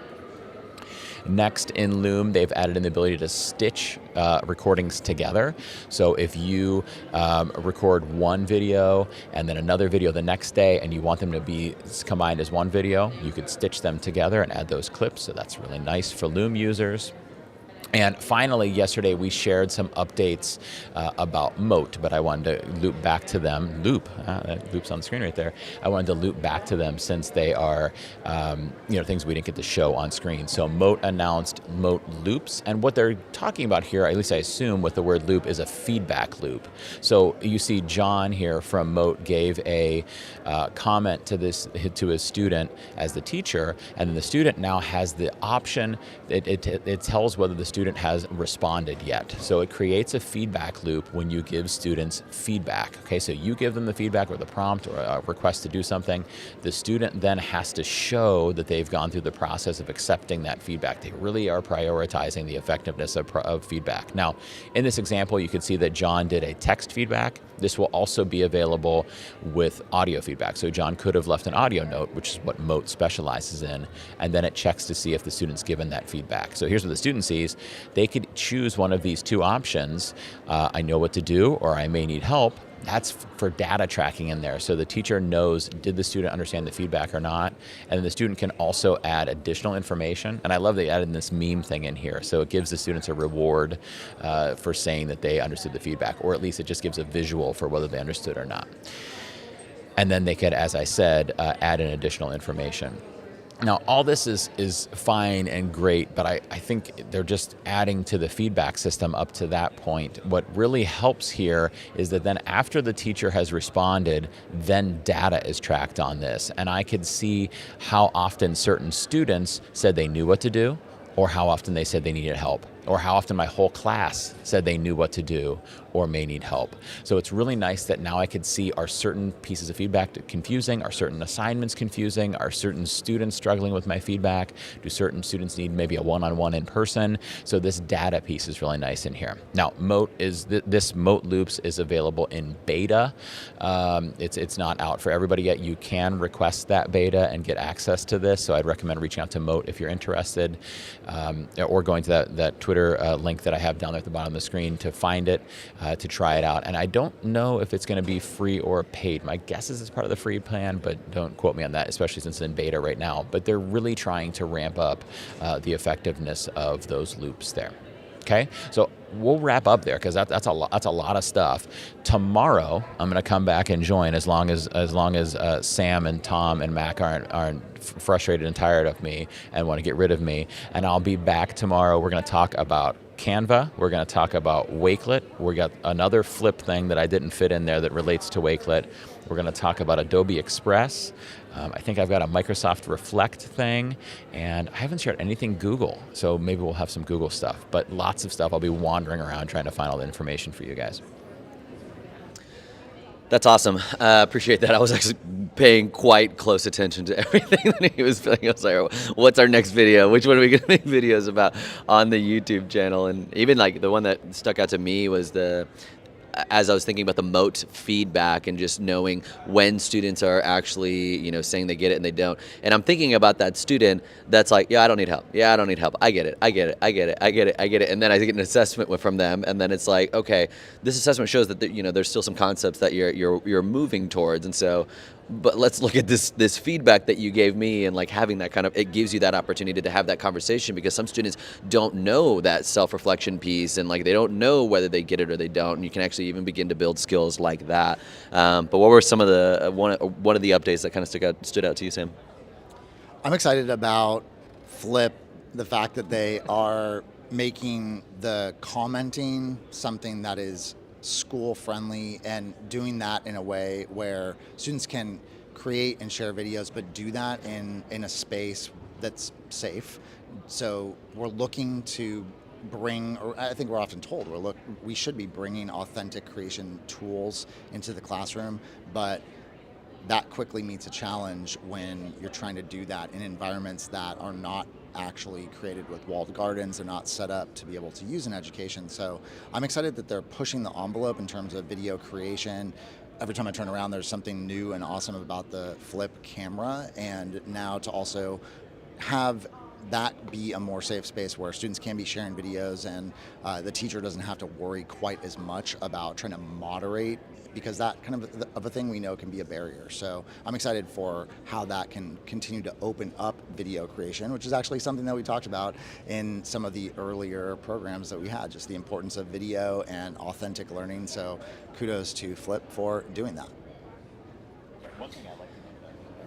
Right now. Go ahead. One Go thing ahead. that I liked about that too, that you were pointing out there, Sam, is you and I actually yesterday were talking about the idea of keeping kids, like feeling like we should keep kids away from technology, right? Because of the risks of having them on technology. Well, what if they post something bad? And doing something like this lets them post. Maybe they say the bad thing or type the bad thing, and then Flip is going to say to them, hey, maybe you shouldn't do that. And it forces the kid to think about it. So it puts in that wall garden like you alluded to, but it also makes the student be in control of assessing what's best for them to do in that situation. So it really is growing more digitally responsible students, I think. And to your point about how great the camera is, I know my own kids are 12, 10, and 8 years old, and they're really interested in things like YouTube and social media and things like that. I don't let them on very much of it, but I kind of feel like they could start using Flip as almost like their own social media platform, and maybe I just connect them with family and friends, but they could start creating, and the camera's really slick. I think they'll enjoy it. Yeah, it kind of gives that safer environment to explore some of those tools, but it doesn't feel like a stale educational tool that you don't want to really be on. So, well, if you can't get enough of Jake Miller, in addition to the Educational Duct Tape podcast, in addition to the EdTech News Brief podcast, he's also got a book by the name of Educational Duct Tape that he has promised to sign for me, and that I will be getting signed very soon, which is really the main reason we invited him on the show. But Sam has actually read Educational Duct Tape and wanted to say a little bit about it. Well, he sent me a signed copy of the book a while ago. Yeah. Gonna get it now, Tom. So I talked a little bit about Jake's book on the show yesterday, and I just want to emphasize that if you are interested in learning about how to select tools for your classroom, that is literally the subtitle of Jake's book. It's all about strategically selecting tools to address a need that is aligned with the theme of Educational Duct Tape, which is his podcast on that exact topic, and now book on that topic. So if you're looking for solutions to problems, but also just proactive solutions, ways to build a more innovative 21st century classroom that truly prepares students for the society in which we live, essentially doing our jobs as educators, but also creating more joyful, engaging environments, look no further than Jake's book to find loads of ideas about very strategic, specific things you can do with technology and the tools that will allow you to do it. So I'm grateful to Jake, just like Tom mentioned, that he's always curating tools and helping us learn. We learn from Jake all the time about the newest updates and what we can do with them, how we can use them in powerful ways. So thanks, Jake, and we're looking forward to having you on tomorrow.